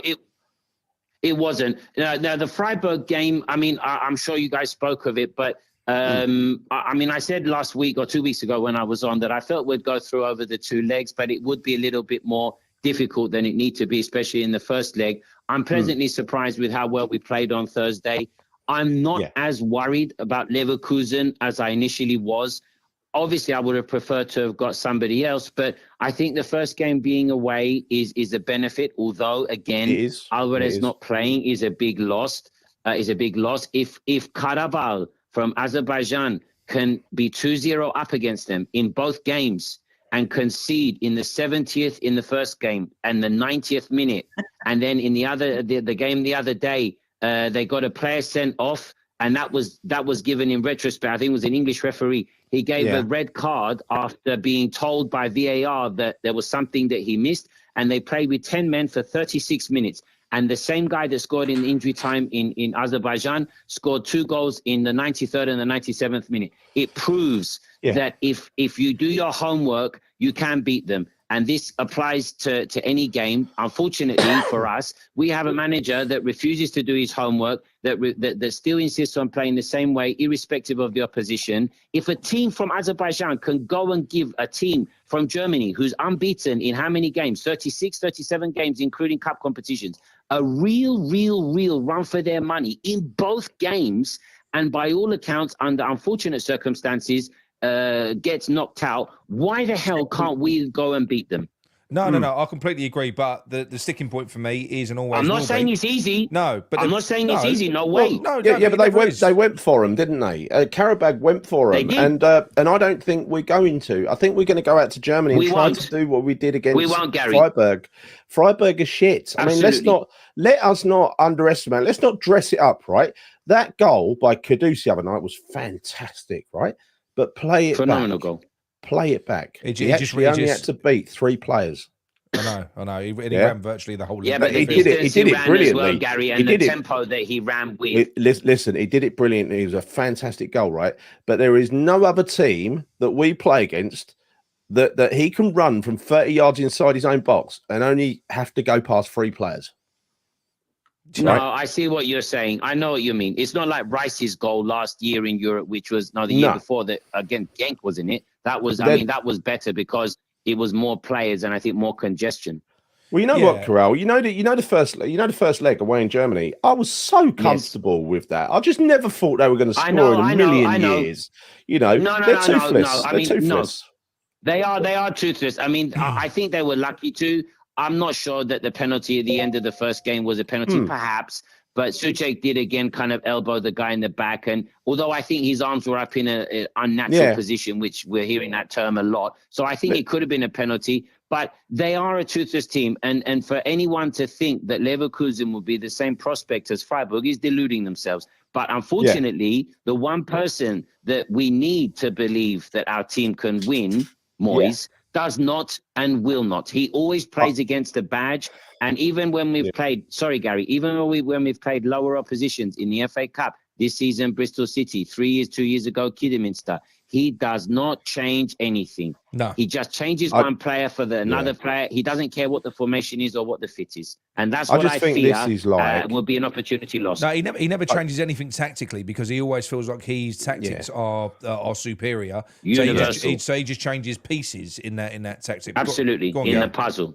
I just think, honestly, look, Leverkusen have got a cutting edge. I mean, some of the goals they scored the other night were so nonchalant, especially the one that the guy passed with the inside of his foot into the far corner. That's like top quality finishing, right? There's no element of panic in their finishing, right? They're just clinical, and I noticed that with a lot of the other sides in the competition as well. And if we just give them the ball and invite them on. With our defense, which is vulnerable, it is a recipe for disaster. The tie could be over in the first leg, right? If he gets it wrong, I'd take at a stretch, right? I'd take a 2-0 defeat in Germany because I think we can overturn that at home, right? That's the maximum we can afford, a 2-0 defeat. A 1-0 defeat would be perfect. That'll actually be a good result in my eyes, right? A 2-0 defeat is the absolute worst we can do. Any more than that, we're fucked. I think 1-0, Gary. I think a 1-goal deficit can be overturned. I think that they're too well organized. I think that Alonso is too tactically astute to bottle that 2-0. Karabakh is not the same as West Ham. I think more than a 1-goal deficit, obviously away goals don't count, more than a 1-goal deficit, and I think it would be extremely tough. Had we any other manager...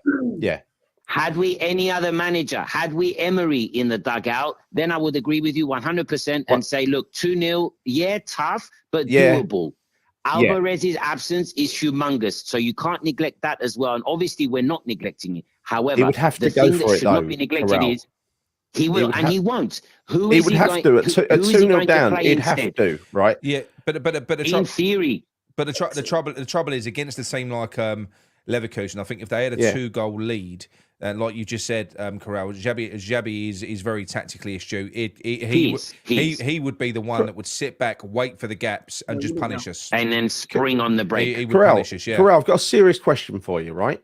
Now, please. You've seen this photo of me, right? which ain't me, right? Now, someone suggested. Now, but if you're referring to the previous photo, I've seen it. Now, hello, darkness, my old friend. Someone reckons I look like him, Art Garfunkel. Yeah, Art Garfunkel had big curly hair. Come on, he had big curly hair. I think Pete Waterman is good. Corral, you wouldn't have seen the best one. The best one was Sven Gary Eriksson. Oh, nice. Yeah. That's a good one. Yeah, that's true, actually. Not Garfunkel. Yeah, the Sven Gary Eriksson is good, or Pete Waterman. I'll tell you what, though. I am really, really, really concerned with the loss of Alvarez for these next couple of games, because every game that I've seen us play without him, against a half-decent side, we got slaughtered.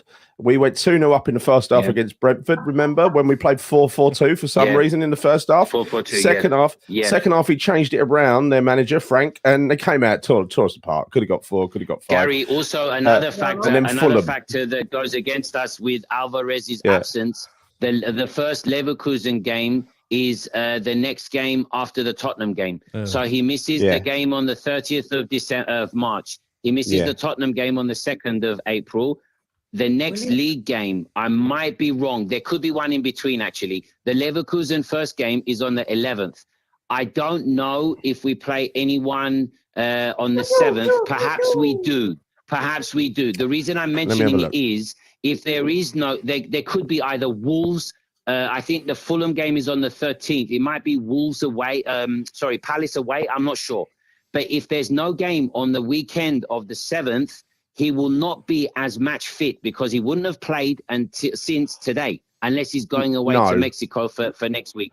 I don't think he's the kind of guy. I don't think he's the kind of guy that's going to lose his match fitness with a 3-game rest. Not much, but he might be a little bit rusty. But no, not much. But is there a game, Gary, on that weekend? I'm looking. So what weekend did you say? Your weekend of the 6th and 7th. Yes, Saturday, we're 6th, away to Wolves. Sunday, we're away to Wolves on the Saturday. Wolves. Yes, I was right. Yeah.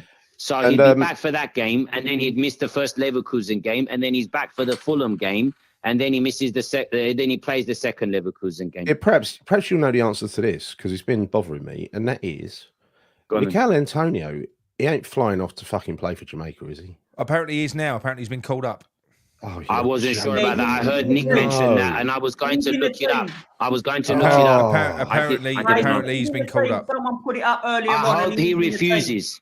He won't refuse. I hope he refuses. He won't refuse. They're playing the USA, aren't they? So he's See, that is just the bollocks. He flies around the world, and he will have like lead in his legs for fucking 3 weeks afterwards, right? That is what. So that beautiful Antonio we got at the moment, peak Antonio, who's played 2 of the best games that I've seen him play. Best games in recent times. Because he was brilliant. Remember in the transfer I wasn't sure about that. I wasn't sure, but if you guys are saying that he's off, I think that's horrible.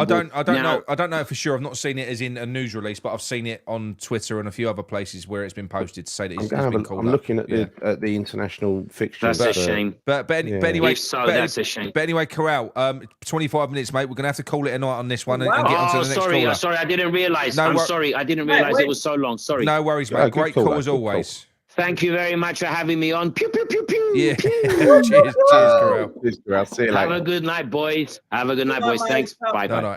Bye, Micky. Bye. Time, mate. But no, with to me, like Jamaica have got a game, unless it's a friendly. Well, I don't. Like I said, I don't know. I've not seen it. I've not seen it on a news release. It's just a story that's going around at the moment. USA.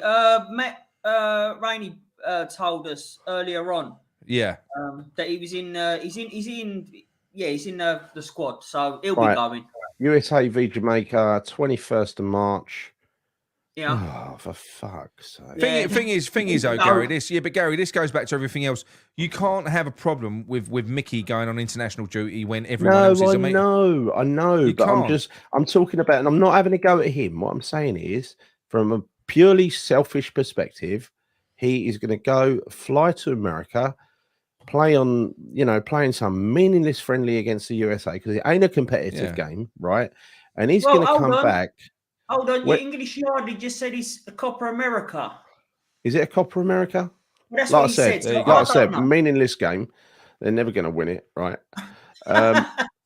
And then, so that's the 21st. Mind you, it's the 21st of March. Our next game ain't until the 30th of March. He'll be fine. He'll be fine. That's fine. Yeah, that's no big deal. There's no other games. That's it. No. You'd love that, Mikey, wouldn't you? All right, next one. So, Matt Rainey, how are you, mate? Matt. What's happening, boys? You all right? Yeah, all good, Go mate. on, All good. mate. Yourself, Hello, Matt. how are you? Yeah, I'm all good. Good, mate. Yeah. What did you think of today? I've gone. Yeah. Well, being there, like I would say, I'd rather watch it on the box. Honestly. Well, I just want to say, big up my block 221. They never let me down. Always sing song from the first minute to the last minute. But yeah, no, like I'll be honest, like I did think some of them VAR decisions at first. I did think they should have been given, but after seeing it back and obviously speaking to Mick in the chat and that, yeah, no, I got to agree and got to put my hands up. I was wrong. But Matt, right? Nobody's. I think Corral just alluded to this, and Micky also sort of loosely agreed that Mikel Antonio handball.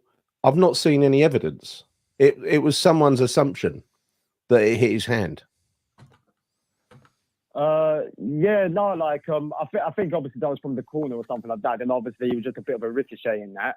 But yeah, like but there's no film of it. Matt. There's no film of it, and there's no film of it actually hitting his hand. Well, there is. Yeah, it's just, there is. You can see the ball is in there. You can see but you can't see it in his hand like you can with Souček. Yeah, maybe. I don't know. No, you know what, guys? I'll agree with that. Yeah. No, it's all right. It's done. It's done like, now anyway, isn't it? You know. Yeah. Exactly. But that's the thing though. Like it's costing us points. Like end of the day, we go. Doesn't matter if you watch on the box or if you like me sitting to go or go into the games. It's costing us fucking points. Like West Ham is my livelihood. You know what I mean? Apart from my family and that, this is my fucking livelihood. And you know, with all respect to me missus now, this is my little escape to get away from her fucking nagging. You know what I mean? And you got our nagging instead. Shit. You got our nagging instead. Yeah, you know what I mean? And it's like, well, I'm not going to slag off the boys. I think they played amazing the first half. Yeah, I've got to give it to them in that. But the second for me, Micky came off. Yeah, I thought, fuck me, I'm going to go get a pint. But I'm not drinking anymore. You know what I mean? But fuck me, I want to go get myself a pint in that. But no, like the second Micky came off, it's like, why the fuck are we defending when we 1-0 up or when it's 1-1? We should be fucking going at these boys. You know what I mean? Like I just don't understand. I can't understand. I can't understand, Matt, why he changed it in the first half because he did. I mean, we came out a completely different team in the second half. Completely different. Yeah. You would have thought we were fucking free up, Nick. You know what I mean? But I know. Like, we fucking not. Like end of the day, yeah, we still got a fucking second half to play. The geezer just fucking put some Johnson on board for Micky, who was fucking bullying everyone. And like, I love Bowen, but he doesn't bully anyone. Like obviously he's got his play, he can run past players or whatever, but he hasn't got the he hasn't got the physicality like what Micky has. You know what I mean? But end of the day, like it's just like it's the same old shit. Like you get happy for 5 minutes, we do a bit of skill, bit of passing, whatever. Let's just go back to the same fucking shit. 10 men behind the fucking ball. I feel sorry for Areola. He's my ham of the year. I feel fucking sorry for him because he's a quality keeper. Why the fuck? No, sorry, boys, but why the fuck are we putting so much pressure on the geezer? Because at the end of the day, I'm row fucking Z. You see all my videos and the pictures. I'm row fucking Z, and I can see from as far as I am, we're putting too much fucking pressure on our keeper. And it's not fucking fair. Zuma, love the geezer, but fuck me, like he needs a new kneecap or two. I don't know, but like the geezer can't do 2 games in a week. I think Zuma's. We can all see it. Micky said it earlier on. Sort of looking at the graphic, Zuma is the weak link now, and it isn't. It's not because I agree. It's not for any other reason other than the fact that his body's given out. You know, his legs are fucked. They're gone. I love him. I love him because he's. Do you know what? He's playing in pain. I've said this before. You can see he's playing. It must be in agony. Yeah, he's physically playing in pain, and I hate it. You know, when you see him sort of bombing back towards a goal, and because he does whenever he does a sprint, you look back at him for about 10 seconds after he's down, he's fucking limping, he's rubbing his knee. He's uncomfortable. I know they give him pain-killing injections, and he's probably got all sorts of condition that he does to take swelling down and stuff like that before games. But my God, it's just. So many comments, mate. they just go. So it's not me doing it on purpose. There's no agenda here, mate. I promise you. Right. No, but like, I also want to bring up for someone who has a fucking 1,000 games under his belt, the cunt doesn't have a fucking Scooby or how to manage our squad. You know what I mean? Like, fuck me. Like, that's just him reverting to type, though. That's him reverting to type, right? That is what he does. He's naturally, well, I call it cowardly. He calls it, I would think, you know, just trying to close the game out. But it's cowardly, isn't it? It's cowardly. It's just shit. It's just shit. Did you read that? What's that? He said he will super chat 500 quid if you leave Gary's picture on for an hour. Fuck you, Ballyboxing. Gary would pay 500 quid for it not to be. Yeah. You know, sorry, look, just do this one. Can't ring up.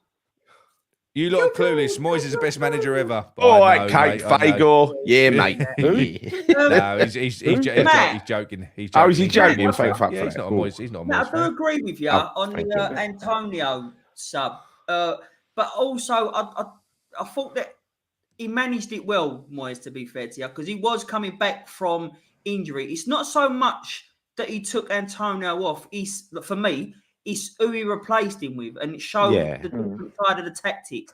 If it would have been for another attacking player, i.e. Ings, then it wouldn't have been so bad in my eyes. But then also, someone mentioned it today, Stuart, reminded me that there is an international break. So, yeah, he probably should have stayed on the pitch. He could have longer, if not the whole game. He should have, mate. He should have stayed on. But it's just the fact that he changed him to Johnson, which turned the tactics in Villa's favour. It was suicide, and it was just mind-blowing. I agree. Yeah. Interesting what Corral said as well about leaving Alvarez. I'm one step ahead of you, Michael Levy Jr. What's he we're gonna get a T-shirt. He said, "Can you get Claret and Boo's mugs made with Gary's picture?" Double T-shirt, Gary's head. But I'll tell you what, talking about Danny Ings, Matt, right? So we had the performance when he played in the 10, which was his best performance that he's had since he's been here against Sheffield United. He was wonderful there, never to be seen again. Then he comes on against fucking Burnley and does what he did there. Could have got a hat trick in like 15 minutes. Outstanding performance.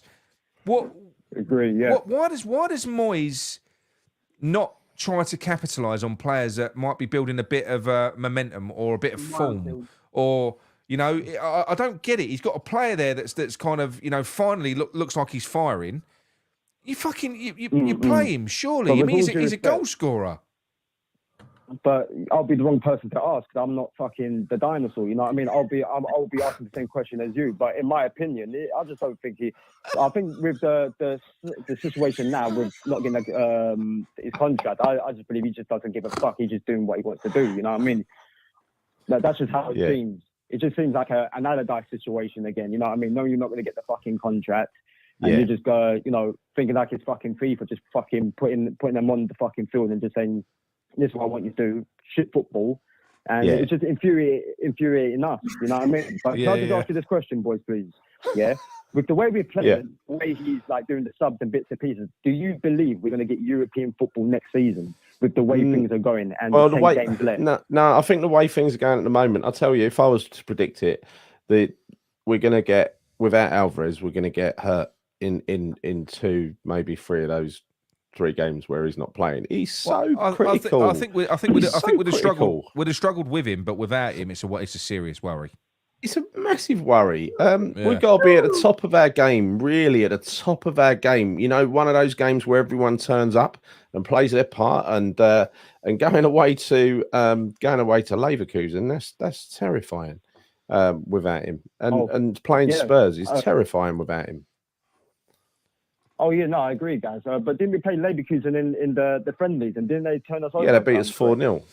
Yeah, I mean, you can't look. But that was pre-season, though. Pre-season, it's pre-season. I mean, look, what I will say, it's like what Corral said, and a lot of people have said this about Leverkusen, right? And this is actually true, right? It's actually true. Freiburg are a different proposition to Leverkusen. There's no two ways about it, right? But do you know what? Freiburg are like a really good mid-table, top half mid-table German team. I don't think that the German league is that strong. So although Leverkusen are pissing the German league, I don't think we're playing Man City. Is what I'm trying to say. We're not. I agree. We're not playing Man City, and I think if you look at our front three, for instance, and our midfield, you know, I think we've got players that fucking Xabi Alonso at Leverkusen would fucking love. He'd die for to have an East team. I think we've got some amazing players, and if we had the right mentality and a right manager, if we set up the right way, it should be Leverkusen that are scared of us, not the other way round. Yeah, 100%. It should be. I agree with that. It should be. Someone made a point. Sorry, Gav. Someone made a point earlier that, and it is a good point, that although they are going to want to win the European Cup, Leverkusen, I think their main target is the German league. Yeah. So that does work in our favour. How much it works in our favour, who knows? We'll see. Yeah. But I do like stuff like that gives me a little bit more confidence than it usually would. I think they're going to want to win a cup as well, though. I mean, that's a big cup. I expect they thought, Mickey. I expect they thought they'd walk past Karabag without breaking a sweat. They're not going to take us that lightly. No, not a chance. Not a chance. No. But the mentality that Xabi has as a player, he's not going to want to just pick and choose. I think he's going to want to go for both. You know what I mean? 100%. No, he will. No, look. It'd be great. It'd be great to win. I'm not being lads. I'm not being funny. Look at the fucking league. They're 10 points clear. Yeah. Yeah, they are. Yeah. So they don't want to. So to be fair to you, it's come at a good time for us to play them because they don't want to let it slip. What I mean is they're 10 points clear. That's a big buffer, isn't it? Yeah, it is a massive. Oh yeah. Maybe it's just me then trying to get a positive on. You know, I need to try it. You said we were going to win today, Mickey, didn't you? You said. I think we could. Can we put that picture back up of Gary, please? Yeah, go on. I mean, look, you know, going back to your earlier question, Matt, do you think we're going to get Europe? I mean, the way it's going at the moment, my predictions, I did predict a draw in my pre-half predictions against Villa. Really? At the moment, I got us down to finish 3 points under my prediction, which will be on 51 points, right? Which will be 9th or 10th. Maybe, or 10th or 11th. I think it's going to be. I think we're going to be outside the top 10. So I don't think we're going to finish 7th. Put it like that. I can't see it. There are too many games. There's 9 games left, right? We're Newcastle away. That's tough. I've got us down for a loss there. Tottenham at home. I've got us down for a draw. Those two, it'd probably be the opposite way round. Like draw against Newcastle and lose against Spurs. Away to Wolves, I've got us to lose. Home to Fulham, I've got us to win. I might have got those two the wrong way round, right? We'll beat Wolves and lose to Fulham, right? And then Crystal Palace, I've got us for a draw away. Then it's Liverpool, loss. Chelsea away. We ain't going there with anything but a low block, loss. That's what we do against the perceived big sides, even if they're not that big anymore, right? Luton, I've got us down for a win at home and then a loss to Man City. So I've been quite generous in these predictions, and that has us on 51 points. Yeah. Yeah, that is a bit reasonable because I can't lie. I did put us down for a lose against Newcastle, probably get the cheeky win against Spurs, and lose against Wolves, and obviously so on. And that, I'll be honest, I think Fulham. I think the Fulham game, that's going to be a draw, especially with, you know, they think, we've done them 5-0. I think they're going to want to try and get the double over us. I don't think they've ever done a double over us, but I think they would try to do that. I'll be honest, like, with Alvarez being out for the next few games, 500k a week, they have to step in, and this can be like playing with 10 men. Yeah, well, I think, look, listen, I would rather, and I'm going to say this now, I would rather stick Phillips in, to play the Alvarez role and put the fucking pressure on him and say, this is on you, because we know that he can do that role. He's just not been pulling his finger out. He's been off the pace because he can. Yeah. If we can get a fit and firing Phillips, that's an asset in the running, you know. Because ideally, what you would look, the ideal midfield, if Phillips was his peak, would be Alvarez, Phillips, and Paqueta. That's a fucking brilliant midfield. It is. And I'm not saying Souček's done anything wrong. He's been fine. But, you know, Phillips is a good player. They're going to have to play him. James Ward-Prowse can't play there. I don't think Souček is a good enough CDM. He can't do that role. He gets lost when he plays too deep. He's good at heading balls out. He's good at heading balls out the box. That's about it. You know what Dunny just said about Sevilla, and beating Seville at home was arguably the biggest European result we've had so far, because they are serial fucking Europa League winners, and no one had us to win that. And I think that was an even harder game than the one we've got coming up, to be honest. We had a full strength side, and for Leverkusen we haven't. Nice. Gary, I've got a counter to that, because if you look at Lyon and Sevilla, who are both big European clubs, Sevilla with an amazing pedigree in that competition, they were on the downward fucking slide that season. That is true. They both had terrible league finishes, and they've been shit ever since. They have been. So we didn't play peak fire in Lyon and Sevilla. No. We did not. That was not the case. I know they had good players. Like, look, for instance, Lyon had fucking Paqueta. But it was our first foray into Europe, right? So Alvarez. Emerson, sorry. Isn't it mad? I don't even remember them. I don't even remember them playing. I know. That game. I know. I can't remember. It's mad. But someone else just said they've got Leverkusen have got Dortmund, who's sitting fourth, and someone else either side of us who's sitting second or third. So look, I'm holding on to. There's a chance there. There's always a chance. There's always a chance. But it's amazing though. Very amazing that we've got a tougher tie than Arsenal. Yeah, they've got Bayern Munich. Yeah, we do. Yeah, they got Bayern Munich. Oh yeah, technically then, yeah. No, But Harry Kane, is he at? Well, they might win. Well, they might win then, because he's the only reason they ain't winning fuck all the moment. It's because of him, innit? Kane. I know he's scoring goals, but it's that Spursy thing. It's a Spursy thing. You know, Harry Kane has scored more goals against Arsenal than any other striker. It would be funny for him to terminate their ambitions. It would be great for Bayern Munich to smash Arsenal. I'd love that. Yeah, it would. But anyway, Matt, we're going to close this one down, mate. Thoughts on the next couple of games without Alvarez. So that is there's 3 games. So we've got the Leverkusen first leg. First of all, we've got Spurs and we've got Newcastle. How do you reckon we're going to do? What's your prediction? I would say for the Leverkusen away, I'm going to go with a 1-0 loss. Yeah. I think when we take it back, we'll probably go for the win, as we always do. Newcastle, I'm going to put a 2-1 loss. Spurs, I hate them cunts. 2-0. And I actually believe we will beat them 2-0, because obviously Maddison's shit. He's not doing nothing. Son can't even find the net. You know what I mean? So, yeah, I believe we'll beat them and leave off with Wolves. I think I did say lose, but, I'll go with a 1-1. Yeah. I'll take that. Yeah. That'd be an amazing result. 1-0. That would be good. You know what I mean? That would be good. Would be, I'll take it. Yeah. Before I go, boys, can I just say one more thing, please? Go on, mate. Go on. Yeah. I just want to say thank you for welcoming me to the group, and obviously in the comments and everything like that. Big you boys up every day of the fucking week, because I feel like what you boys do for us.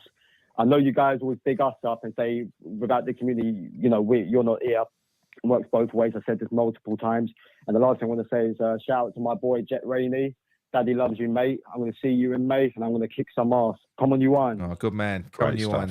Matt. Cheers. Good to hear from you, Matt. Cheers. Very good call, Matt. Cheers, mate. Great call. See you later. He's a good lad. He's a good lad. He is. He is, yeah. Proud member of our support network. Yes. Yeah, go to the games and everything. He's a good lad, mate. Oh. Bloody hell, Gary, you was off the mark there. Hang on. Gary. Hello, Gary. Hello, is that Gary from Romford? Oh, Gary. Hello, mate. How are you? Yeah, not bad. But I'll tell you what, before we get to the game, Gary, what was your thoughts on Gary's hairline the other day? Fuck off. Oh, no, I'm not. I'm saying out this. Us Gary's got to stick together. That's right, Gary. Well said. Hit that like button to hear Gary's discussion on Gary's hairline. But anyway, what was your thoughts today, Gary? Well, I didn't see the game today because I was out, but I was on the radio the second half, and I could see you just changing the game. I thought, you just see it coming. He's sitting back. I just don't know why he did it. We was really good in. We was really good in the first half. Yeah, really good. We needed the second goal. Second goal, I think we win that. But so I've not seen all the decisions of the VAR. But like I said to you last week, I'm getting sick of VAR at the moment. I know they say it balances up over a season, but oh dear, we need to get about 6 going our way now. Look at some of the points we've got. I mean, the Sheffield United game, you know, we had the penalty that we give away was never a penalty. He clattered Areola. Yeah. Bowen got pulled down. So that's 2 points we would have got. The Burnley one we should have won, but I mean, that's 4 points for the win today. So that's 6 points we could have. You know, that puts us like 6 and heading towards place, you know. But what really frustrates me more than anything else, I said to Nick the other day, is Alvarez. He's a brilliant player. He's probably our key player now.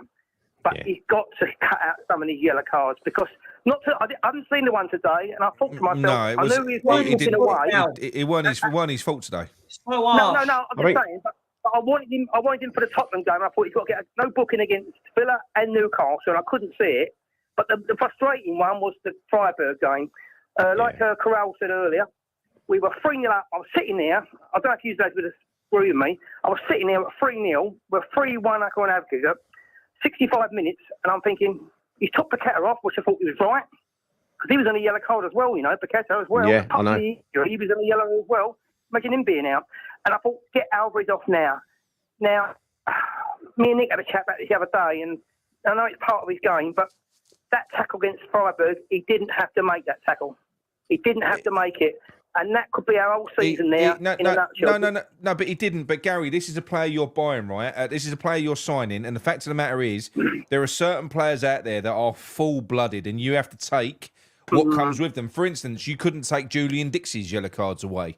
There's certain players, they play the way that they play. And I know, Nick. I agree with what you're saying, but he's never going to be that timid. He's always going to be the player like Lucas Paqueta takes chances with through balls.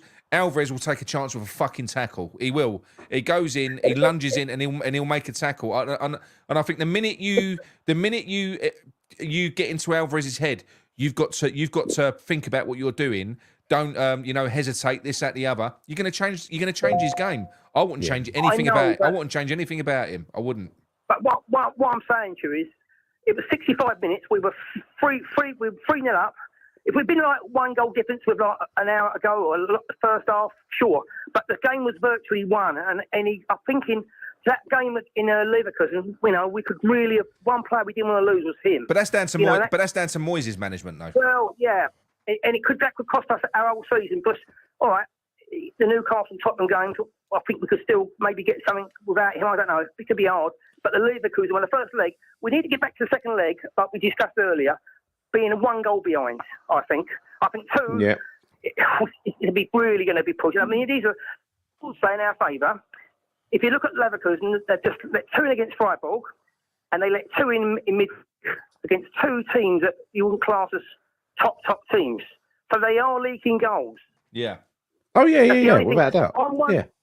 So what do we do over there? We've got to go over there now. We've got to get back to London Stadium intact. We've got to be within reach of that second leg. Well, I don't think we can. I don't think, Gary, we can go over there and sit back and defend because our defence is just not good enough to do that against a good side, right? It could be messy and it could be all over in the first leg. I think there's only one way to do it, and that's to take the game to them because that stops our defence getting so bad. Gal, it doesn't matter even if it's a really good team. We're just not good. Soaking up the pressure. But how about looking at it the other way? How about stop being such pussies, worrying about another team scoring against us?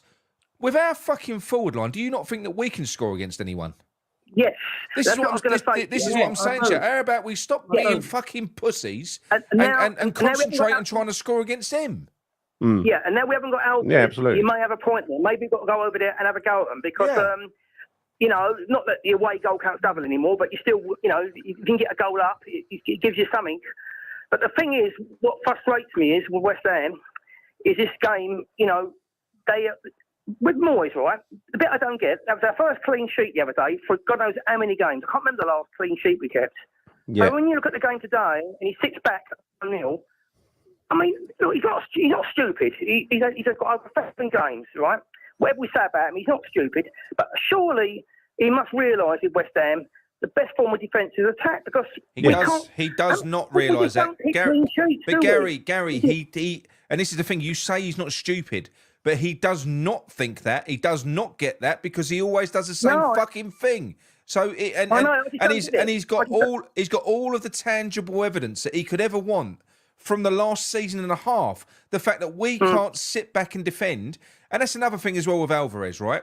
If you don't want your defensive players to be putting in silly tackles and this, that, the other, then do you know what? Don't play in such a way where they're in the fucking Alamo under so much pressure for 90 minutes. Yeah. Because our players are having to fucking make last-ditch tackles because they're chasing the game all the time.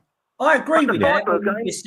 Sorry, Gal. I agree with we weren't under pressure in the Freiburg. This is a frustrating thing. I was talking about today. Go on, Mick. No, but that was just a silly mistake, and you're right. But I think it's like Melissa said here, Alvarez wants to get in every argument, get involved in stupid tackles. I think that's just it. I think that's just him, though. Right.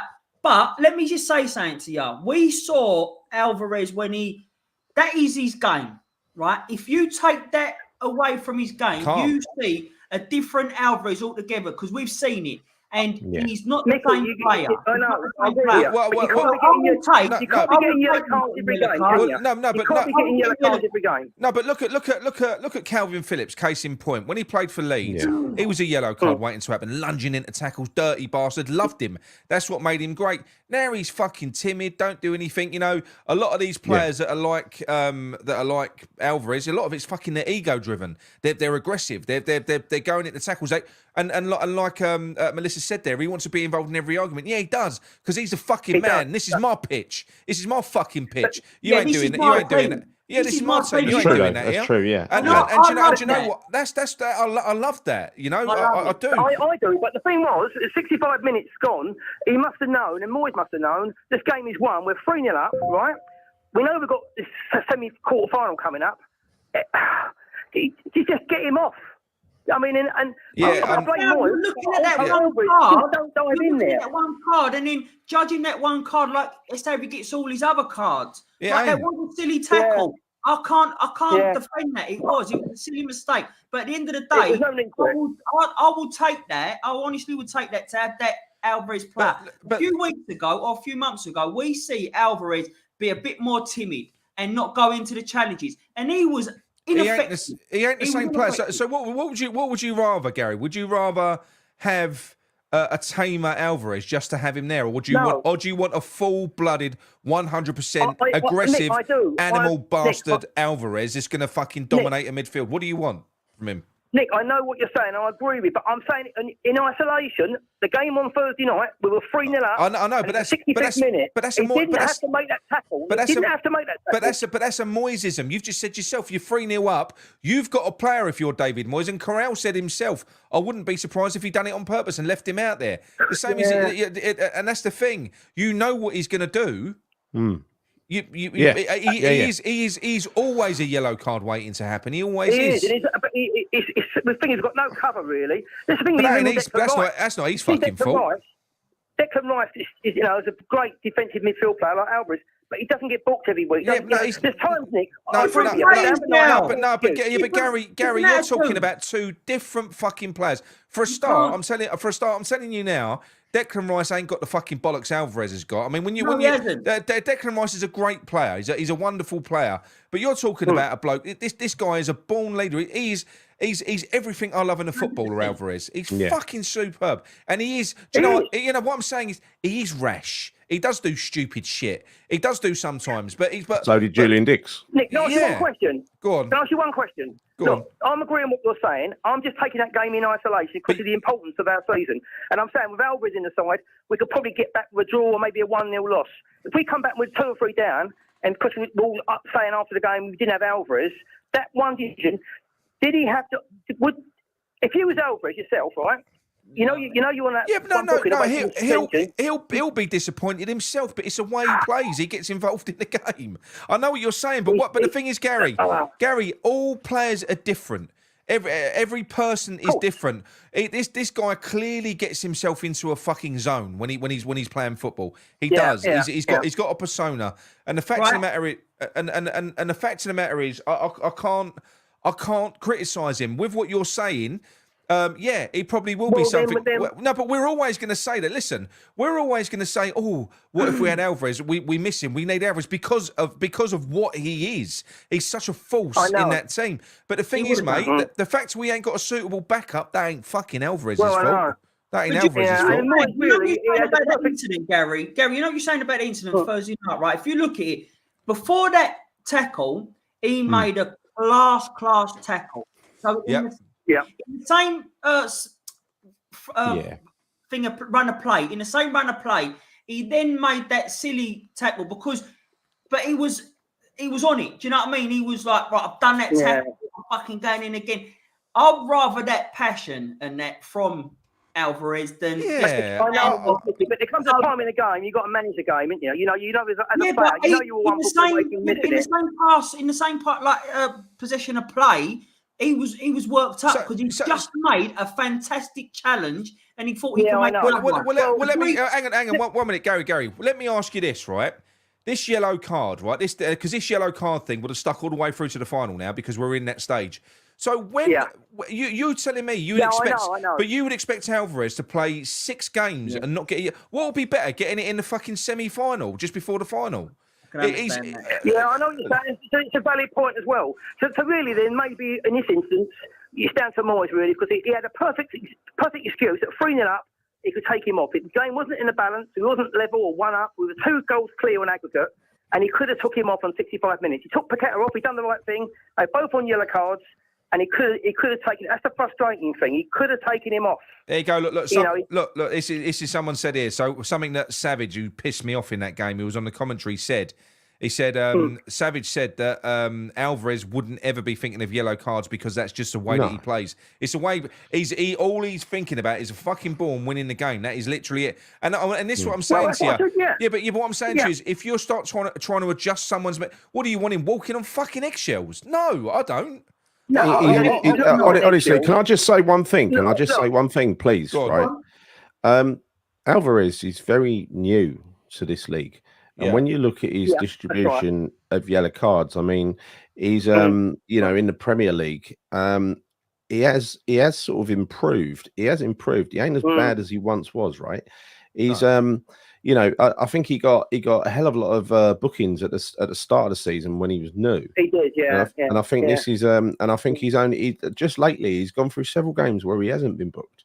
Right, so I think he's improved. He's got more controlled. Gary, he got loads for Ajax as well. It's the way he plays. He's renowned. Yeah, but I'm just saying, it's taken him a while to at least get up to speed with the league, and we've seen his improvement as a player. That includes the timing of the tackles and everything else, because he's such a faster game, right? But we know that he was getting booked a lot earlier on in the season, and he ain't got booked so much towards the end of the season. So I think there's been a marked improvement. I need to look at the stats and find out when his bookings were distributed, but because I feel pretty sure a lot of them came early on. Yeah, I mean, you can see what I'm saying, can't you? You see the frustration of it all. The game was won. That's all I'm saying. The game was won. At the end of the day, then, if we're taking this conversation to its conclusion, it's down to Moyes could have taken him off, but we wouldn't be having this discussion now, would we? He'd be available for the first Listen, leg. I agree with you. Hang on, one minute. M. Smith, Melissa Yabo is not a bot. She's not at all. She's always on our channel and she gives good opinions. So don't be horrible, please. Yeah. One last thing before I go. With Alvarez missing now, what do we do? I mean, do you play Paqueta deeper next to Souček and then bring in maybe Ward-Prowse in the midfield role, or do you put Kudus as a number 10? What would you do? You've got to go out there without him. We've got no answer. The only person who can play a defensive role and sit in front of the back four is really, well, Phillips, but not the current Phillips. I mean, if Phillips can play as Phillips used to, great. But really, the only person who can play that sort of role, and he's done it a few times, is Souček, sadly, but he's not great at it. Right? He's not great. He's not great. He's not great there. He's not great at it, but that's the only one that I can think of. Yeah. Let me ask you that, Miguel. Yeah, like you said about his yellow card. Would you rather him get the yellow card to miss the first leg? This is the thing. Or get a yellow card in the first leg to miss the second at home? I'd rather what he's done now. Also, he's had a few soft yellows as well, right? Like today. Today was soft. Yeah. I think sometimes his reputation goes before him, right? And he gets booked. like used to happen with Dixie all the time. He's like a default booking, right? I think he's got a big reputation as being someone who puts it all out there. And the referee, it's an easy booking for referees, and sometimes they're wankers just for giving it to him, right? Yeah. What I was going to say, Gal, is with Phillips, though, I mean, he is a good player. We've seen it at Leeds. He is a good player. Long time ago, though. That's the trouble. If it's down to fitness at the moment, how long much longer? I mean, if he's training like flat out for the next couple of weeks, and don't forget, you'll have the Newcastle and Tottenham games. Moyes has really got to play him in both of them games. Just play him for 49 minutes. You've got to get him somewhere near up to speed. See, the thing is, hang on 1 minute, because the thing is with Phillips, right? It can't be actual fitness because he will be fit. He's been training now with Man City. He's been training with us. His fitness is there. What he clearly needs is fucking match fitness. Yes, that's what I'm saying. That's got to be what he needs. You would hope. So because, what do we do now? I don't know. What do we do now? I don't know. Gary wanted to talk about this, Gal, didn't you, earlier on? Who would you put, JWP or Phillips is going to be taking his place? I think we've only got one option, really, and that is, and really, I don't know whether that's an option or not. Only Moyes knows if that's an option, and that is, what does Phillips look like in terms of his fitness, right? Because the problem is, I sometimes listen to that really annoying tactics podcast that I won't bore you with, but they did make one really good observation, and it is true, right? Is that we play a zonal marking system, and he is responsible for a zone in midfield, and what he tends to do at random is evacuate that zone, leaving it completely empty, marching forward, and other people don't go with him, and they don't drop in to cover him or anything like that because they don't really know his game yet. But he shouldn't be doing that. He's lacking discipline, and to lack discipline with someone of his profile is fucking unforgivable. He needs to knuckle down and really start working on fitting into this fucking team, because he isn't crap. He isn't crap, but he looks crap. He looks, and Gary, right? Do you know the thing with Phillips? I could understand him because it's like the mistakes that he made. You could say they're sloppy passes that he was getting from people that he probably ain't used to getting coming from Man City, right? But there is that. But then, like you just said, the least he could do is show some fucking guile and some aggression and fucking discipline and try, because I'd like to see that one crunching fucking tackle. That would get people on side. Fly into a tackle, do an Alvarez. Make it look like you give a fuck. But first things first. You're told to play in a position. Play in that position. We know we haven't got Alvarez now, and we've got two Premier League. We've got Newcastle and Tottenham before we play Leverkusen. That's right? Is that right? Yeah? So, really, if you're going to play Phillips, you're not going to give him 10, 20 minutes. You've got to play him for the full 90 in both of them games and try to get him somewhere near up to speed, Because there's got to be a point when he becomes like that sharpness comes back. So I agree with you. What level you're I agree with you. You haven't played for a while. It'll be the final game of the season, and he go back to Man City. Fucking. I would give him the Newcastle game. I'd give him the Newcastle game and see how that turns out. Give him the 90 minutes in that and say, look, this is going to be your position. Try and battle for that position. Battle Alvarez with that position for that position. I'll be honest with you. From what I've seen of Phillips, I don't think there's a fucking player there now. That's my doubt. Yeah. I actually don't. I don't think that this is. I think this is more than match sharpness. He looks lost. He looks like he lacks giving a fuck. He don't look like he cares. I don't think he wants to read it. How many times he didn't want to come to us 2-3 times. This was the only club that was offering him an out for a little while, and he was sort of kind of forced to come to us. So he doesn't really want to be here. That's my feeling. His heart ain't in it. His heart just ain't in it. There's probably an element of him as well. He's come from City, being coached by fucking Pep Guardiola and everyone else. You can only imagine the difference in levels in training and ability and stuff like that. There probably is an element of him sort of going, oh, fucking, what's this? But look, at the end of the day, you weren't getting in that team, mate. You need to try and sort of reinvigorate your game. You know what I mean? You know what I'd be doing in the next couple of weeks? While we've got this time off? I'd be putting together a behind closed doors friendly against top class opposition, and I'd blood a couple of youngsters in there as well. I reckon they will be. And give him fucking 90 minutes. We bought Phillips. He's been a waste of money otherwise. If he can't come in and cover Alvarez, then what is the point? And it was short sight of the club, really. They must have realised his fitness levels were way down. What was they expecting, really? You just don't walk back in. Not come and get it. I mean, Graham Souness did say, actually, on the radio, if you heard Graham Souness, I was discussing this a few weeks ago, And he said, like, is Phillips really proven? If he'd had a good season with Leeds under Bielsa. That's what Souness said, yeah. That's what Souness said. And I've got to say, so far, he's been proved absolutely right. I can't honestly say that he's a Premier League player from what I've seen so far. In for England, Gal, and he's had some good. Had some good games in there. But he qualified that. But Souness qualified that by saying, "Look, you can be a half decent player. Put you in an England side where you're surrounded by world class or good, top class players. Shit opposition. You're going to look all right playing shit opposition. Yeah, you're going to look all right generally. Playing alongside Declan Rice against the Faroe Islands, I reckon I'd look quite good as well, Gary. I could do it. Yeah. What I don't want, I think my frustration with what we discussed earlier, I don't want to get to the second leg and we're 2 or 3 down and it's just be the whole evening, just be be flat. I want to get them at home. We can obviously concede goals. That deficit can't be more than 2. Not when we bring it back. No, it's got to be 1 to be truthful with you. Yeah, because I do think that from what you've only got to look with Alonso looks like he's really tactically astute. And like I said earlier on, I think if they have a couple of goals, they will know that we've got to come out to attack them. He'll just sit and wait. He'll sit and wait, and they will hurt us bad on the counter. They will. So I don't think that you can. Yeah. I don't think you can do it. We've got to be in a position where we can kind of still play our game.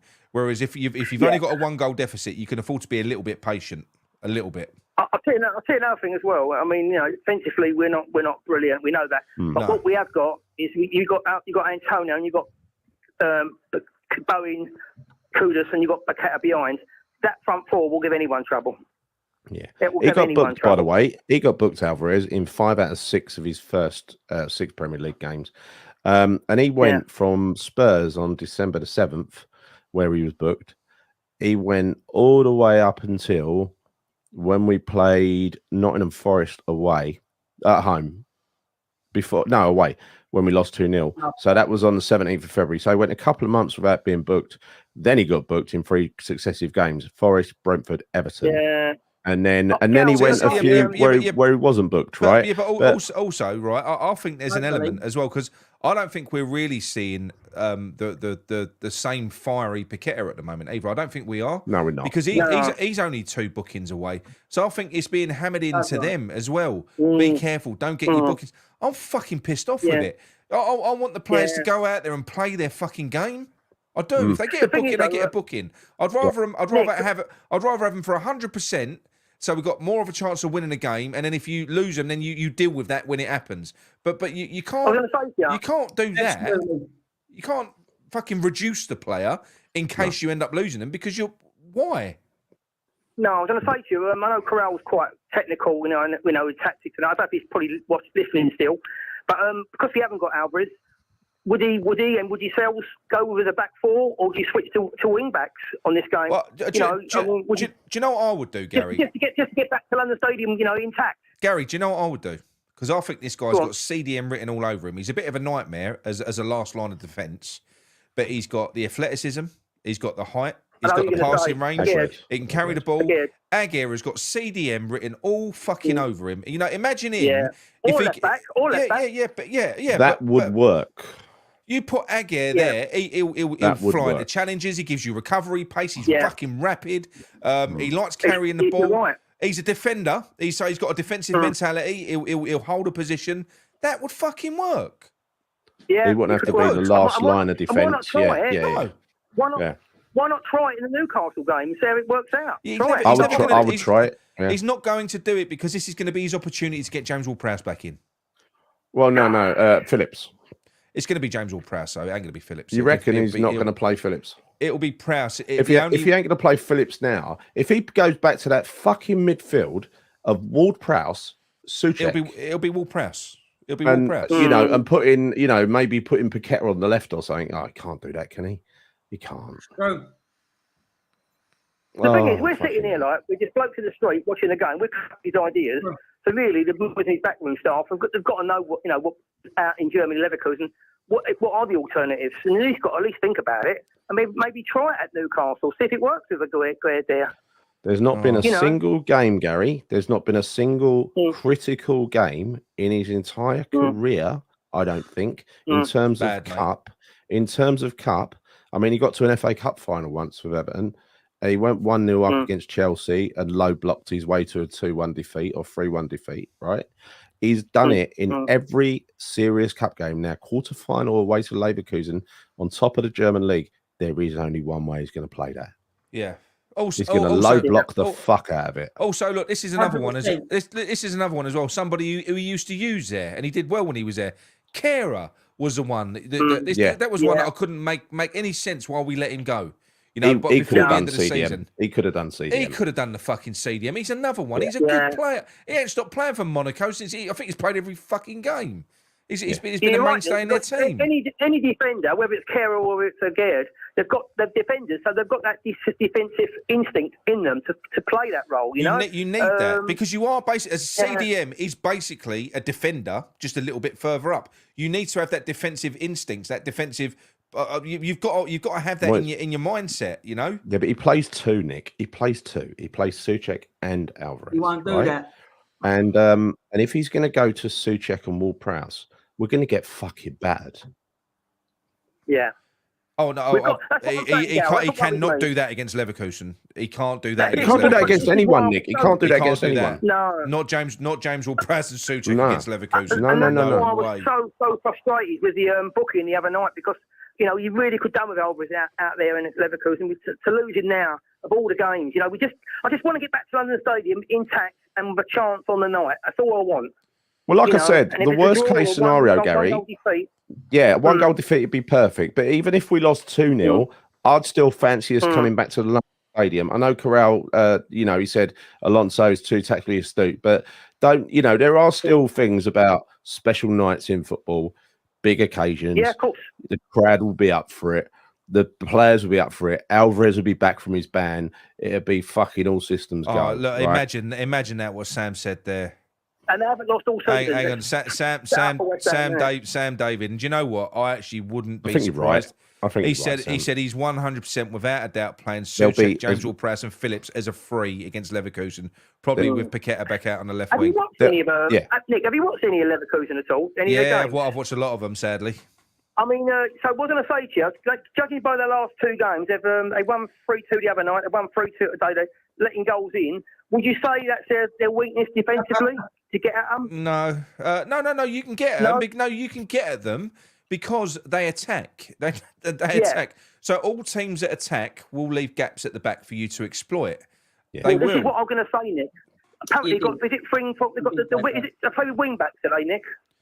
They do play with wing backs. They play with. So they're going to push right forward. They play. They're going to push right forward. They play with three centre backs. They play with very, very, very attacking wing backs. I mean, Frimpong scored fucking a ridiculous amount of goals. Their right wing back is unbelievable. They are. Are they going to be a bit nervous with Bowen and Kudus out wide? If they push forward and there's spaces behind them. They've got three pacey centre backs. Well, they must have weaknesses. In fact, they're letting goals in. Of course, they got weaknesses. I'm saying we can score goals, but will they shit themselves and change the way they play because they're worried about Kudus and Bowen? No, 100% because if they do that, then they're going to take away their own attack. Only a dickhead like Moyes does that. Don't go forward in case the opposition scores. You've got fuck off, fun. It really worried me the other night watching their goals, Gary. It's saying I said to Corral earlier. I thought they were frighteningly fucking clinical the other night. I mean, they let in some bad goals against Carrierbag, but down the other end, they're frighteningly clinical. Yeah, they're just a good team, and they've got a really good. But you know what? They have got Boniface is very, very good, right? He's really good. But do you know something? I really do believe that. I think Mavropanos is coming into his own now. I think he's absolutely superb. It's a shame he hasn't got. It's a shame he hasn't got. It is the wing backs that are worrying. Massively, yeah. Come up against players like as much as I said Soufal has been playing better over the last few weeks. He can't live with them. He won't be able to live with them. Grimaldo and Frimpong. There you go. Look, Mark Penderson there. Mark Penderson, Ronaldo and Frimpong, great going forward, but they can't defend. This is what I'm saying. We've got Bowen and Kudus there. Maybe that is a way. There'll be spaces there. There will be spaces. No, there will be spaces. There's goals. There's goals for us. But what I'm saying is, so that they know that they kind of cost that into the way that they play, that they will probably concede goals. But they've got so much faith in the way that they attack. At the end of the day, Gary, it doesn't matter how many you concede as long as you score more than the opposition. Well, that's true. Yeah. It's about mindset, isn't it? It's about mindset, Gary. You know, we worry about constant. Moyes worries more about the opposition than worrying about how we're going to create chances to score goals. They've got the opposite mindset. I'll tell you what's more likely to happen, shall I? I think that Bowen and Kudus are more likely to be sitting deep, worrying about Frimpong and Grimaldo. That's what's more exactly likely right. to happen. Exactly right. Rather than them going, these fuckers bomb on. Let's get behind them so that we've got out balls and we can hurt them on the counter. Oh, no. Get back, help out the fullbacks, boys. We'll double up on Grimaldo and Frimpong. I said it about Villa today. I said it about... Let's not view.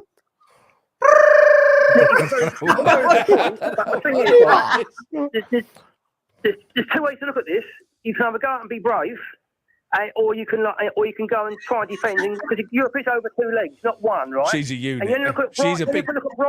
About Derby, but Brighton got beat 4-0. It's all over. So, what do you think? What do you think Gary is going to do? Go on, tell us what you think he's going to do. I just think he'll sit back and he'll just play on the break, and he'll be thinking if we can get back to London Stadium with one goal behind, or he'll be happy with that. But that is a flawed plan, because if you play for that, I think he's going to do that. If you play for that, then the tie could be over in the first leg. I would agree with that. If we had Alvarez and we had a solid defence, right, and we had a solid defence, I wouldn't have a problem with going and sitting in the first leg away in a European tie. I wouldn't have a problem with it. I just feel like if we do, because it's all about getting through. It ain't about how you get through. It's about getting through. I just worry that our defence is so shaky when they're under the cosh, as we saw again today. That we don't want them under the cosh. We want to be pushing down the other end to take the heat away from our defence. Yeah, but we know that, Gary. We've seen it. Today was a perfect example. Absolutely. When we're attacking, or when we're putting pressure on teams, and that we look so, and we say it all the time, we look better defensively because the defence ain't under pressure. The minute we go defensively and let them have the ball and we get put under pressure, we fucking flat massively. It goes all wonky, and then that's what it'll do. But we've seen it so many times that you can't, for the life of you, can't think why he reverts back to that defensive bollocks all the time. I can't understand it. It's his default setting. It's his default setting, isn't it? But that's what I'm saying to you. That default. What the fuck are you doing? It's fucking pissing down in Nick's. I don't know what. I've got to turn this off. It's pissing me off now. Hang on. But that's what I'm saying to you. So when this is a silly question, really, but when was he going to learn? Because he ain't going to learn, is he? He won't. No. That thing about honestly, when I saw the first half today, I'll never give up hope, right? But I have given up hope several times with him, but I never really give up hope. And when I saw that first half today in the selection, and we went 1-0 up, and the first half performance, fucking hell, I thought maybe the fuckers turned the corner and realised, and then just when you think he's realised the way to do it, he fucking goes back into his shell. I was listening to a bit of Gio earlier, and in the first half he was talking. He said he really enjoyed the first half. He said because we stopped him playing. He said, is it Douglas Luiz? Yeah. He said, he just couldn't turn and get on the ball. We stopped him. So, if it's working, why change it? I just don't get it. We were winning the midfield battle. The midfield was more than functional. We were, and the thing is, like with most games, and it was the way we was positioned as well. We were positioned in a fucking 4-2-3-1. Players were in their correct positions. We were playing further up the pitch. We were forcing errors because you had they tried to play out from the back. We were forcing them. We were getting in their faces. And in the second half, that all fucking stopped. It all stopped.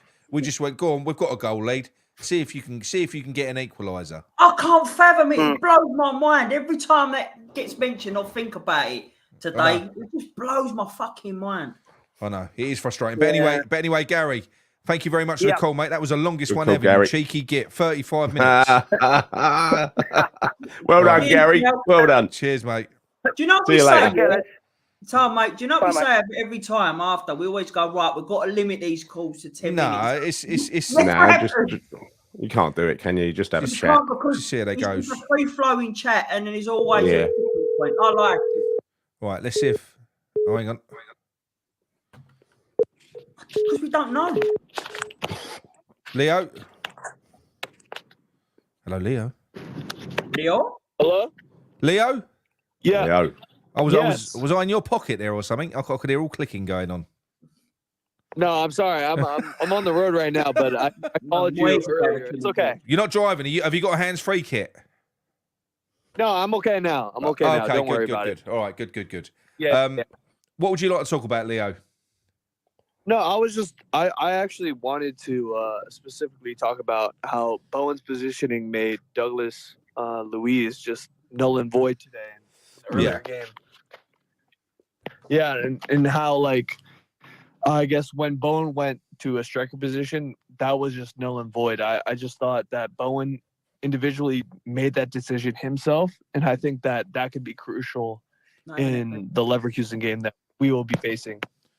Yeah, absolutely. I think you're right there. I think. Look, everything that we did in that game, we did absolutely nullify Aston Villa in the first half. We did. We were the more threatening team on the balance of play in terms of goals scored. I mean, we scored 2 good goals. I think the Mohamed Kudus goal probably should have stood. So we scored 2 good goals in the first half. Antonio won. And Antonio's handball should have stood as well, according to Gary. Yeah. But go on, mate.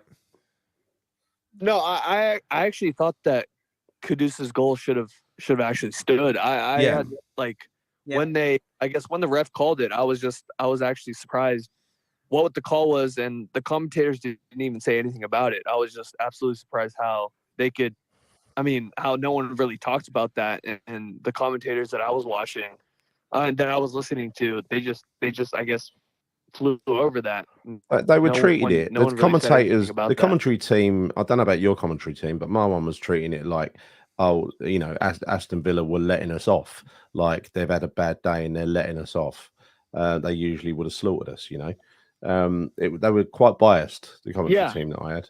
Yeah. Yeah, I was listening to this woman. She was just saying like how Same one. It was a USA Network. Wow. Yeah. USA Network. That's the one that I watched. Yeah. I was watching on that one. They were saying there was I guess Antonio was having I guess they were just trying to body each other. Emi Martinez and Antonio. I thought that was fair. They both were trying to go for the ball. But it was very minimal though, wasn't it? It was like minimal contact, really. It weren't like heavy. Like it weren't like Antonio, because I know they protect goalkeepers. It's what they do. But I just thought Martinez was a bit fucking weak, to be honest. That's right. And because the ref blew up, VAR couldn't get involved. So that's why as well. So yeah, I just thought I thought the ref was okay today, but I guess that decision I had questions about, and I know Emi Martinez starting at the back post and then trying to come in.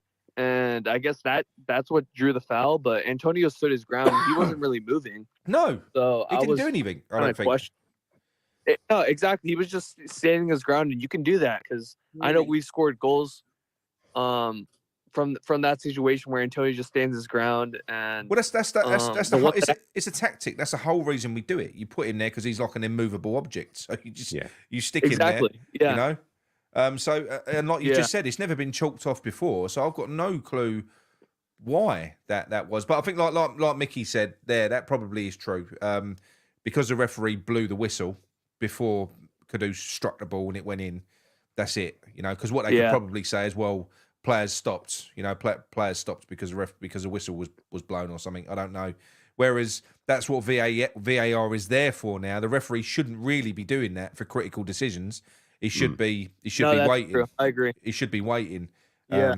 But he should. It's like the offside rule. They can't put their flag up until the play's been done. So that's what the ref should have done. I mean, to be fair to you, maybe VAR would have kept with the ref because the goalkeepers are really protected. But it was very soft for me. Kudus' goal should have stood. Yeah. Yeah. No, I agree. I was telling my friends that I was watching the game with, I was like, that's 3 goals I guess that we scored that they disallowed, and I thought one of them at least was unfair. But talking about the Europe game without Alvarez, I know that David Moyes is probably gonna stand with just Phillips, Souček, and JWP, unfortunately. But God, I mean, that's mortifying. That's terrible. That really is mortifying. No, I agree. But if you really think about it, I think we really don't need Phillips there because Alvarez today was playing as like the lone CDM, but at times when we were pressing, he was higher up than Souček. So I think, unfortunately, I know that people don't like the Souček and James Ward-Prowse duo as the two sitting CDMs, but I feel like it's terrible. It's terrible. It's terrible. Yeah. But I tell you what. I don't know whether you noticed, right? That midfield three, and I include literally all three of them. The reason that Alvarez has got the freedom to do that and go up is because you see it a few times. If Alvarez goes up, Paqueta immediately drops. He'll drop back. No, Paqueta drops and he fills that hole as well. They're constantly filling in. It's like an organic pivot that they've got. And you're right. And I've always said the same thing as well. You should never have to play with two fucking CDMs. It should be one CDM at the base, and then it should be two 8s, if anything, or an 8 and a 10. For a proper balanced midfield is a central defensive midfielder, an 8, and a creative player. You know, a box to box and a creative player. Normally, that's what you have. He's settled on 2, right? He's settled on 2 eventually, but don't forget he tried to play 3, 4 at one point. I mean, he tried to play 3 quite regularly. That was amazing against Bournemouth. I mean, fucking hell, against Bournemouth. That was the best one. Yeah. But do you know he did that at his first opportunity, right? And he couldn't wait to do it. And I think I bet his heart fucking sank when that flopped. It was that Bournemouth game, wasn't it? When they but that geezer scored a screamer. But this is what I mean. With 10 defenders, if he could. But then defensive midfielder parted ways for him to add that shot. Yeah, it was amazing. Fucking try and do that against Leverkusen. See what you get. I know, but I know it is frustrating with him. I don't get it. It drives me fucking mad. And this is where people say that, look, he ain't stupid. He does know what he's doing. He's managed over 1,000 games. He knows more than you. He fucking makes the most ridiculous decisions. He's not stupid. He's just so selfish in the way he does stuff. But he makes single-minded. He makes the most ridiculous decisions, though, Gary. It's not anything. Just because you're a doctor doesn't mean you're a good fucking doctor. He makes stupid decisions. He does. He's not great. He's not great at it. I'm telling you, he's not. He's tactically shit. And somebody put back earlier in the chat as well, Alonso versus Moyes, there's only one winner. Well, in a sense, we would have thought Moyes versus Emery today would have been the same outcome. You can't tell. We have got some phenomenally good players. We have that can dig us out of shit. That can do great things. So it's never over until it's over. I mean, it is possible, Leo, isn't it? I think for us to get something out of that tie, I think it is possible. I agree. I think the only problem that we have is when, I guess, Antonio came off and Bowen went through the middle, the same tactics weren't applied. Like Bowen just left the right side, left Soufal just cover the entire right side, because the only threat that they really had was Alberto Moreno driving forward. Soufal just had to really cover it. And Douglas Luiz was nullified. So I guess when we face the Leverkusen and they do have that 3-back formation, like today, we saw Konza come inside and Alberto Moreno go forward. So they were kind of like in a 3-back formation. That's what I went to, building up. That's what I went to, Yeah. So I think that can possibly happen. But I guess if you don't have Alvarez there, it's just not the same thing, because I know Phillips today, I mean, not today, but I guess when he came on against Freiburg, he was just sloppy. And I know it's just match fitness, but at the same time, like, you're a professional footballer. Like, you can be able to make a 5-yard pass, no problem. And you also play for Manchester City. So, mate, do you know how important it is, though, to have that player there? I mean, look, completely different fucking level. I had a game stay earlier on, and it was a horrible pitch, almost got called off. It was really boggy. Half the kids couldn't keep their feet because they had the wrong bloody studs on. And we were struggling. We were struggling in midfield big time, like hugely. We could not control the fucking game at all. It's like we had no midfield, couldn't string passes together. made a change. I brought my my boy who did have the correct footwear into CDM because he was covering at centre back, and the fucking difference, mate. And all he did was simple stuff, and it was just turning the ball over, being in the right place at the right time, moving the ball. Completely transformed our second half performance by him doing simple stuff at the base. It built the whole fucking play out from there. I just think that position is so important, and you just need someone there that's reliable that can do it. You do, and I don't think that without Alvarez, I don't think we've got anyone that's that reliable that can do it. I don't think we have. I don't feel like we have. I agree. I agree, but with you saying that, do you think we possibly could go to a 5-back just to match them? Because I think that if we do go to a 5-back, or I guess 3-back attacking wise, I think we would just, because since we haven't been doing that and they've been doing that all season, because I've been watching some Leverkusen games and their wing backs just fly forward and allow the pockets for their right winger or left winger, or I guess you could say their attacking mids or 10s, just find the space. I think that's what Aston Villa tried to do, and unfortunately, like Duran and I forgot that the other player that was playing left for Aston Villa. I don't remember his name. They were trying to find Watkins. I can't say his name. Dijin. Oh, I can't think. Sorry. Say it again, Micky. Yeah, say it again. And I can't remember. DJ. Darjeeling. DJ's a good player. Oh, I'm sorry. What's his name? Rogers. They were picking up spaces that I thought were dangerous, and I think that if Wirtz or I forgot the right wing of Leverkusen, but if they pick up those spaces, I think that they're more dangerous than Aston Villa, and I think they could cause us a lot more problems. I know Wirtz was being looked at by a lot bigger clubs of just finding those pockets, and he could just drive us forward. And I know if Zuma or Agurd plays like how Agurd played against Fofana, how he stepped up and he got beat, and I know Fofana scored a wonder goal, but at the same time, that could also be a possibility against Leverkusen. Yeah, that's just what it is. It could be, and look, for me, I think the way that we've got to approach it's more as opposed to shape. It's more to do with our philosophy and the way that we set our team up. I've always said that instructions, because formation is irrelevant doesn't matter if you're told to just defend and sit deep. Formation becomes irrelevant.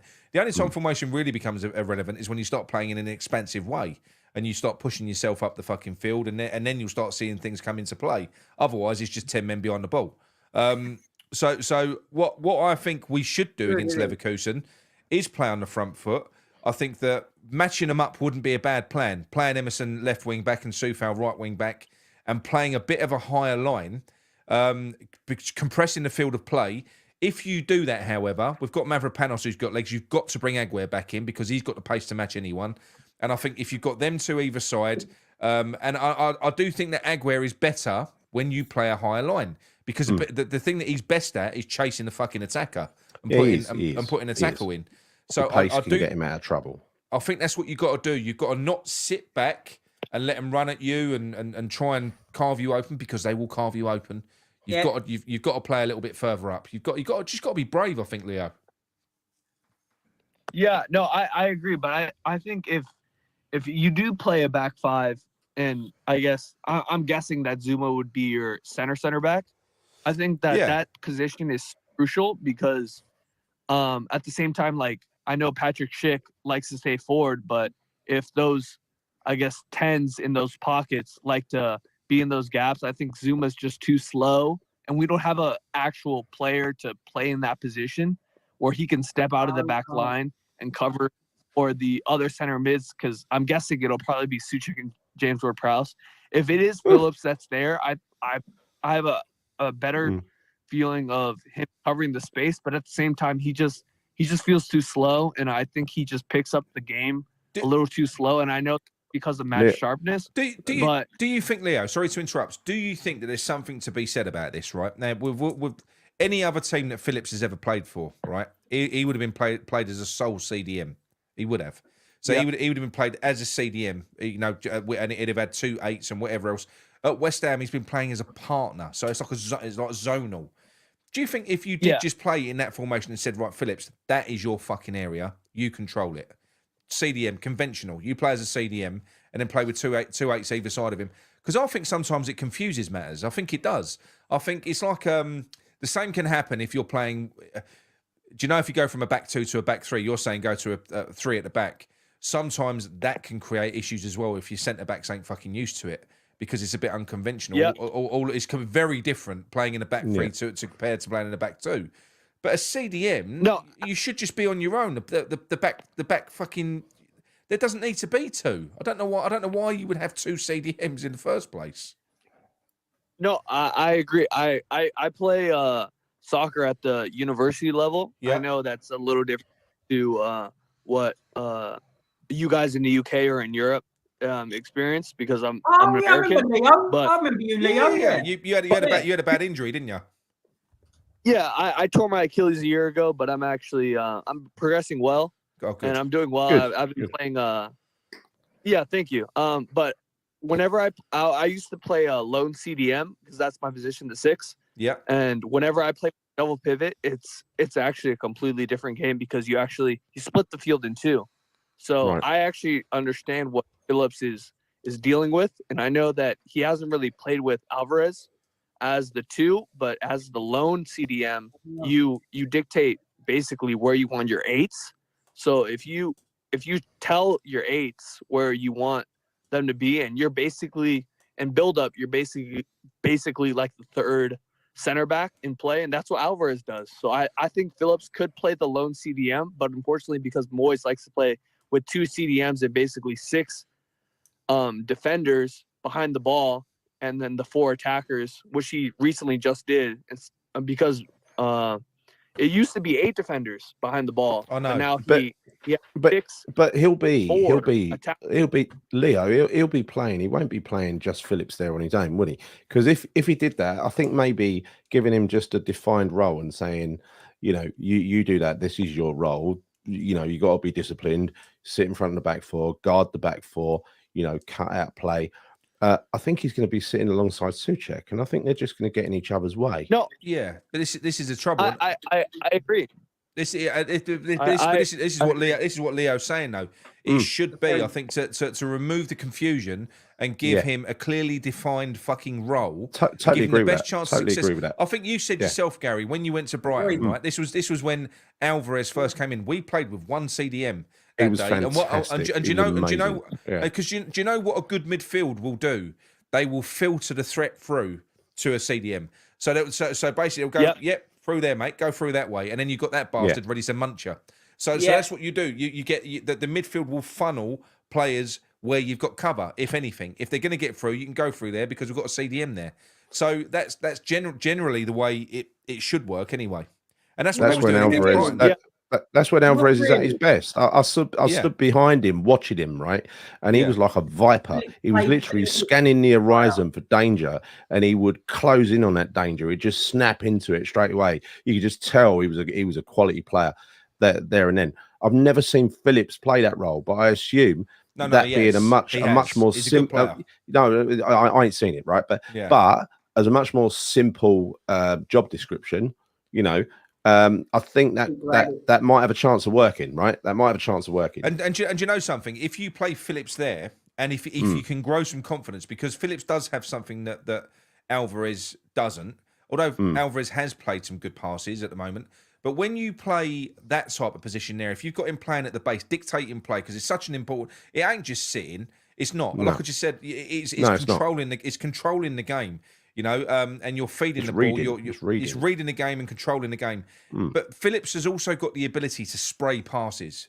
Yeah. So if you've got him sitting central and you've got Bowen because like we just said, Frimpong and Grimaldo are not great defensively. They're gonna be bombing on, and you've got this player smack bang in the middle of the park, sitting deep, that can pick fucking balls for fun into the channels.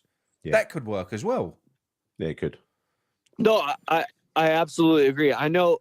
I was watching some highlights of Phillips when he was at Leeds, and he would basically pick up the ball deep, and I guess like Aston Villa did, they would form a 3 when building up, and Phillips would be the center, and he would basically be like the quarterback And if at the time Rafinha would make a run, or Harrison would make a run or Nanto on the left, he'd make a run. He would easily pick out that. And I know Kudus has the pace definitely to exploit that. And I know Bowen's a little slower than Kudus, but when Bowen makes that run, I know Phillips can definitely make that pass. Yeah. In theory, Leo, you're right. And in theory, he should be a Moyes wet dream signing. But as I said and keep on saying, he's such a bad signing for a January transfer window when he's not played for 18 months. It's not even about his ability at the moment. It's about how rusty he is, and he's showing massively. And it's a big risk. It should never have been a signing for a January window. Never. Not that. So it's going to take him. We keep saying he needs to get up to speed, and the only way he's going to do that is play games. But do you think Micky? Do you think Micky, in Phillips's defence, a guy that ain't played for as long as he has, do you think it was almost a bit shit the way Moyes threw him straight in? I just think it was a shit signing to start off with. To add, I think if we would have got him at the start of the season to have a pre-season and slowly build up, you'd see a different Phillips. I genuinely do believe that. But at the moment, as you saying, it's hard to see a player there, or we were expecting a different player than what we're seeing. It's just a bad signing all round for me. And David Granger says, look, it's not Russ, mate. He's just shit. Well, look, we've just got to hope and pray that he's not. The player that we're watching has been shit, but he is what we've got. And I think if we're going to try and make anything of this final 10 games that we've got now, well, 9 in the league and however many there's going to be in the Europa League, we're going to need him to do well. They're going to have to try and play him into form. I think they're going to have to. I would definitely play him in the Newcastle. I'd experiment with a Newcastle game. I'd look upon that as a disposable one, right? Yeah.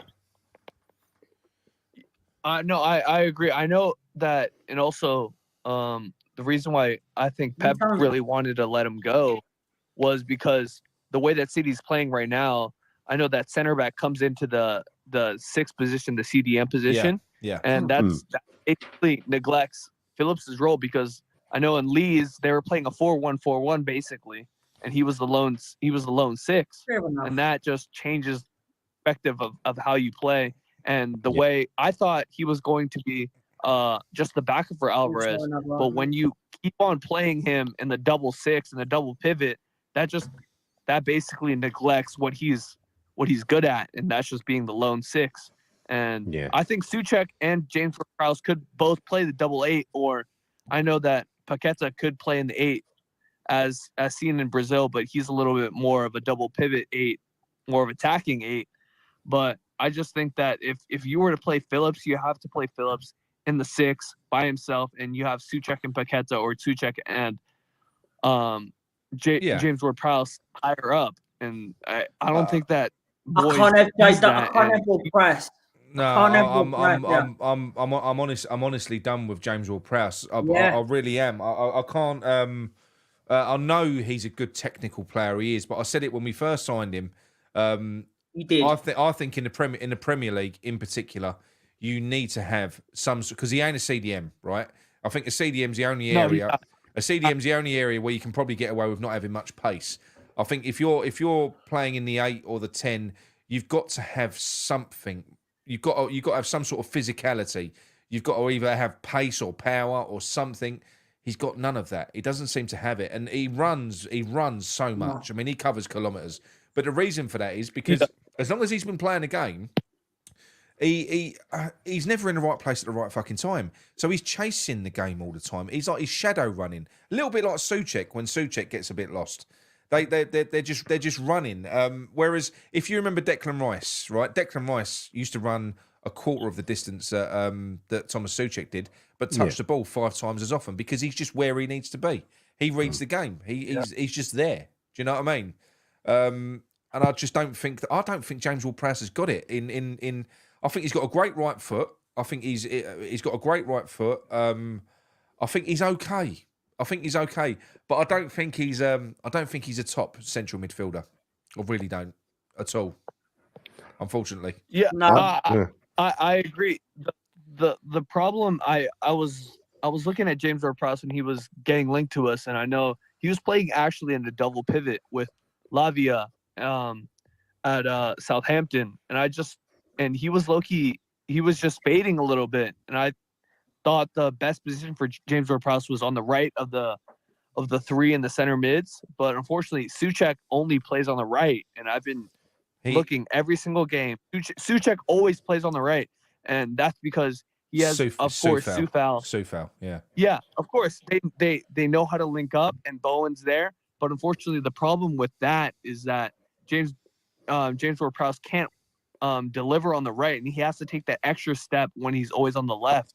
And I know sometimes he's been playing left wing, and that's absolutely never his position because Paqueta likes to come in, and that just shows that David Moyes has got it wrong multiple times. Every time you see James Ward-Prowse on the left and Paqueta central, I mean, that's basically showing the opposition that you have nothing on the left side because he's always going to cut back on his right foot, and he doesn't have the pace or technical abilities to take his man forward.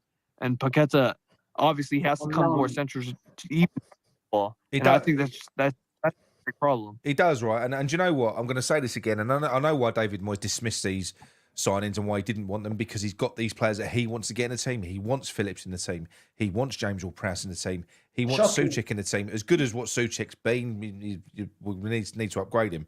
Now, the fact of the matter is, right, if we'd have just say, for instance, we'd have signed Wilfried Zaha, which was a player that was offered to David Moyes, we could have had Wilfried Zaha left, Bowen right, Antonio down the middle, Paqueta in the 10, Kudus in the 8, and Alvarez at the base. Now, we all saw how good Kudus is from a central area. He came alive when Paqueta would. That was how he scored that goal against Freiburg. He ran right through the fucking middle of them. Yeah. We've seen how good he is defensively. He's industrious. He's the same as Paqueta. That would be both of those players play central for their countries. Both of them do. Imagine having Alvarez at the base with Paqueta and fucking Paqueta and Kudus in the middle, dictating play with that threat, with fucking Zaha, Bowen, and we would have been just ridiculous just that tweak. And that, I think, you'll go from having a very good midfield, which you've got at the moment, to probably one of the best in the league. Tell me a better midfield than that, central midfield. Kudus, Paqueta, and Alvarez. I don't think there is one. No, I agree. The only change I would say to that is I would actually put Paqueta, I guess, deeper and Kudus in the 10. Deeper and Kudus, exactly. Yeah, because I think the way that Paqueta shined during the World Cup, he was with the stopper, which was Casemiro at the time, still, and which we have in our team, Alvarez, because if you really want to play to your strengths, you could have Alvarez as a stopper and Paqueta just the one picking up and dictating play from the deep. Because I know at times when we really need a goal, Paqueta drops deep, Souček goes higher, and we lose that attacking, technical and creative player at the 10 just so Paqueta can get on the ball. So I think if we were really wanting to do that and have a progressive manager, I think that's what we would be doing this year. But unfortunately, I don't. It's what we would be doing. I mean, Kudus is the player because, like I said, in the sense you need a ball carrier in central midfield as well. So you've got someone like Paqueta who keeps it ticking over in the most beautiful of ways. He's wonderful, picks passes. He's industrious. He's intelligent as well. His defensive stats are outrageous, by the way. Paqueta, he's fucking brilliant defensively. I know. Yeah. Oh, yeah. And his recovery stat really good, really good. No.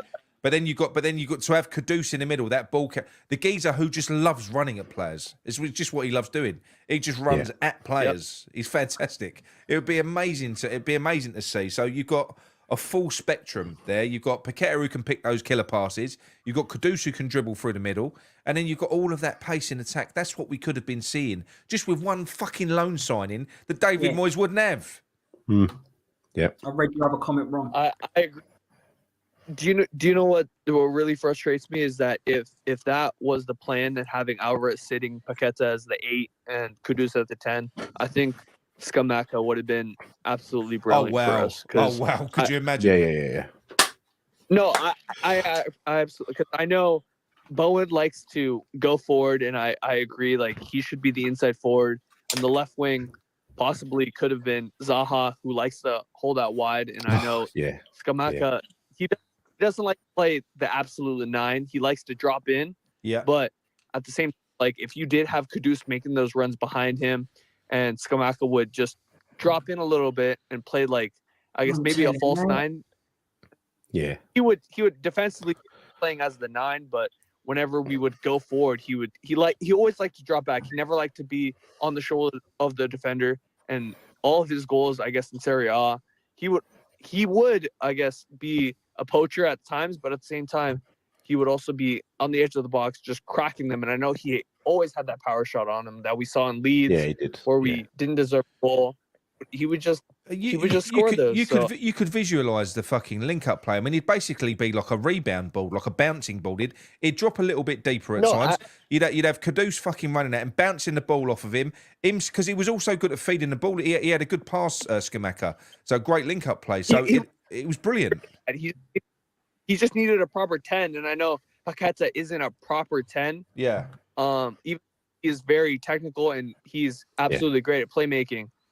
The problem is, like, I think if he was just a little bit deeper and he could dictate play, and I know in the beginning stages, Paqueta just needed a little bit time on the ball. If he played that 8, he would have that time. He would pick out that killer pass, and Bowen, Kudus, possibly, and Scamacca would just thrive off that. And I know that would happen, and possibly for Zaha as well. It would be. And do you know something? We probably could actually do something like this as well. You could get Kudus, Paqueta and Alvarez in the middle. You could have done that before Alvarez got his ban. I think that's where Kudus is going to end up playing for us. But you know what you could do? You could put Antonio wide left, and you could put Ings at that down the middle. Imagine Ings with all of that support around him. All of that support. Ings can play as a withdrawn number 10. I think he'd be great doing that. I think he'd be great.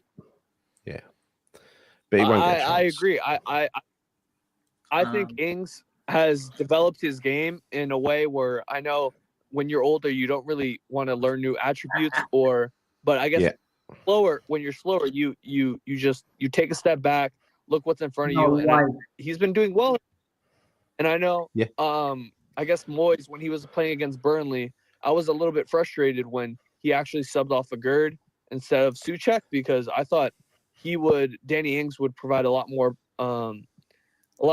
ability if he took out Souček off in a Gerd in the back, because I know a Gerd and Mavropanos were doing.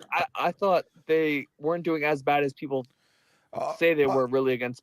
See, I think with a Gerd and Mavropanos for me, I still think it. I know, look, Agger's changed his agent. We know what that means. He's going to be off. We know that he wants that. We know that he doesn't get on with Moyes. Apparently, that relationship is not good. It's beyond repair. That was even reported last year by X, apparently. Yeah, it was. But the thing is, that should have been our centre back pairing. Should have been Aguerd and Mavropanos. And I do just think Aguerd's lost his way. I think he's realised. Well, he weren't brought in to play low block for a start. He was brought in when we were going to be starting to play a different style. So that was why he was brought in for his recovery pace. But we've reverted back to that, and it makes him look shit. He can't do it. I think sometimes these players check out, right? I think we saw that with Scamacca. We saw him completely check out, and Haller before him. Yeah. And I think they just do it. I think that's what. Yeah, Benny Fornells. I think. Fornells especially. He just went to pot, didn't he? And I think that's exactly what's happening to Aguerd now. And every time he comes in, it's a bit of a disaster. I don't think that is the full.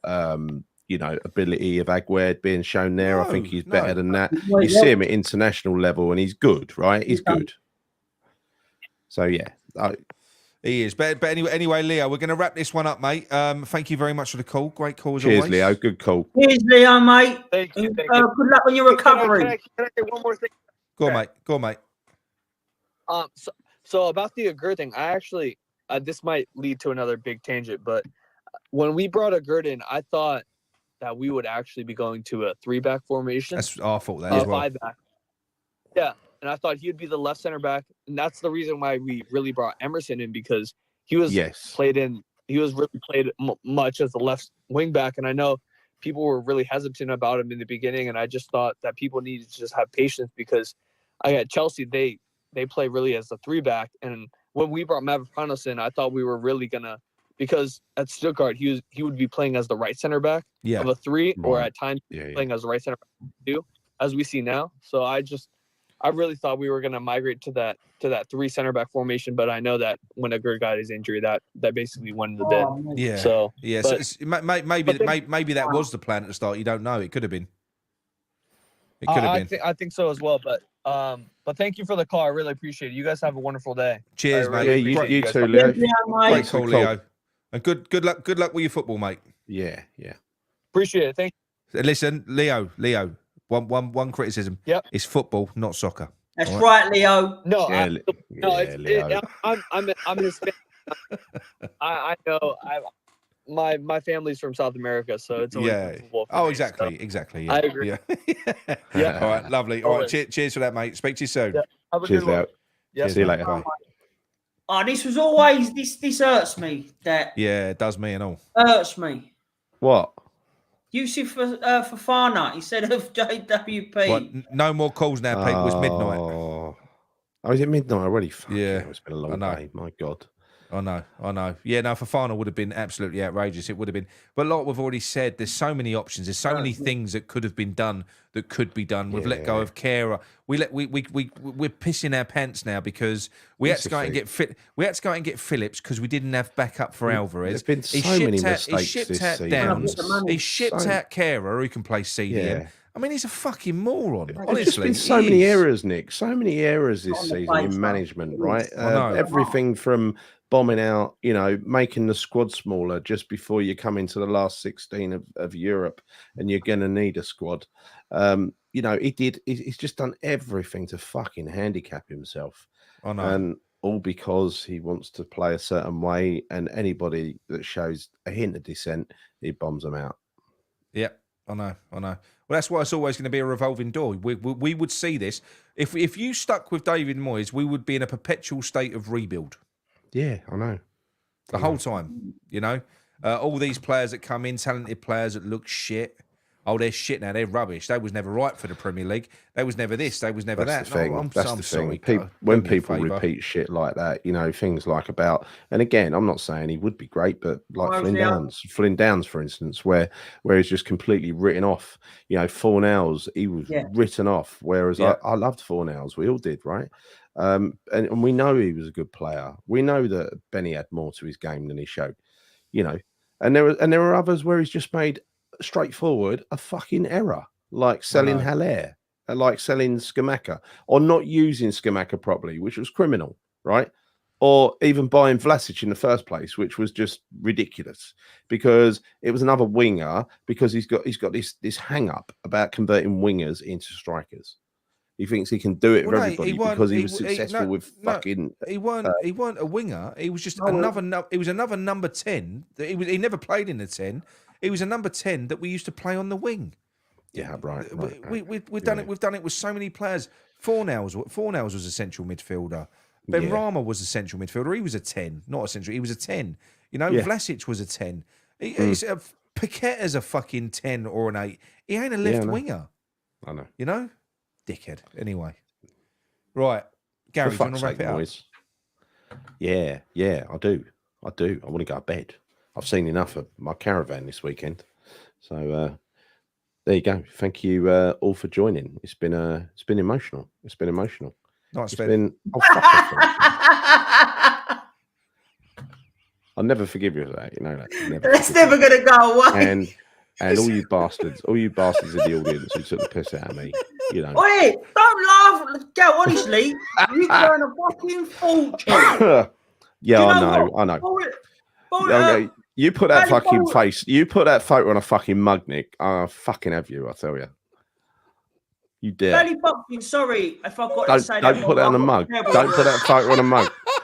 He's asking me if I'm going to get if I'm going to get a tattoo on my neck or something, and that's what I think I'm going to get that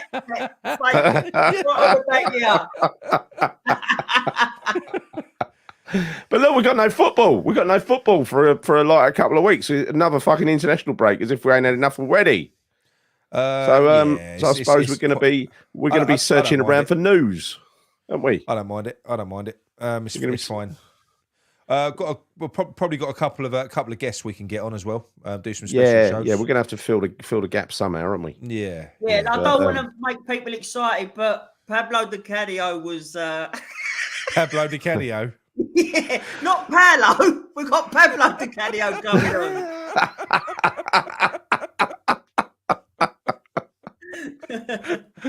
His distant cousin, Paolo's distant cousin. Yeah, He's, he works Terry down Di the Canio. down the road, so he's coming on. He's a good Barry lad, Tevez a week after. Yeah, Oh, exactly. mate, you're in for a treat, you boozer. The big stars, as they arrive here on Claret and Booze. No one will come on our show because I put fucking donkeys on most of their heads, so they weren't likely to come on my show. That's the downside. Anyway, that's it. We're done. It's gone midnight. Fucking hell, it's gone midnight. I've got to get up in a minute. Mickey's got to get up in about 5 minutes, isn't he, Mickey? No, I'm off tomorrow. Oh, yeah? Slacker, for God's sake. Anyway, look, we're done. See you soon. Come on, you ones. I don't know where the thing is. Oh, come on, press the button. Hang on 1 minute. You've only got one job. 3 hours. I've only got one job, if only. I'll play us out to... There you go.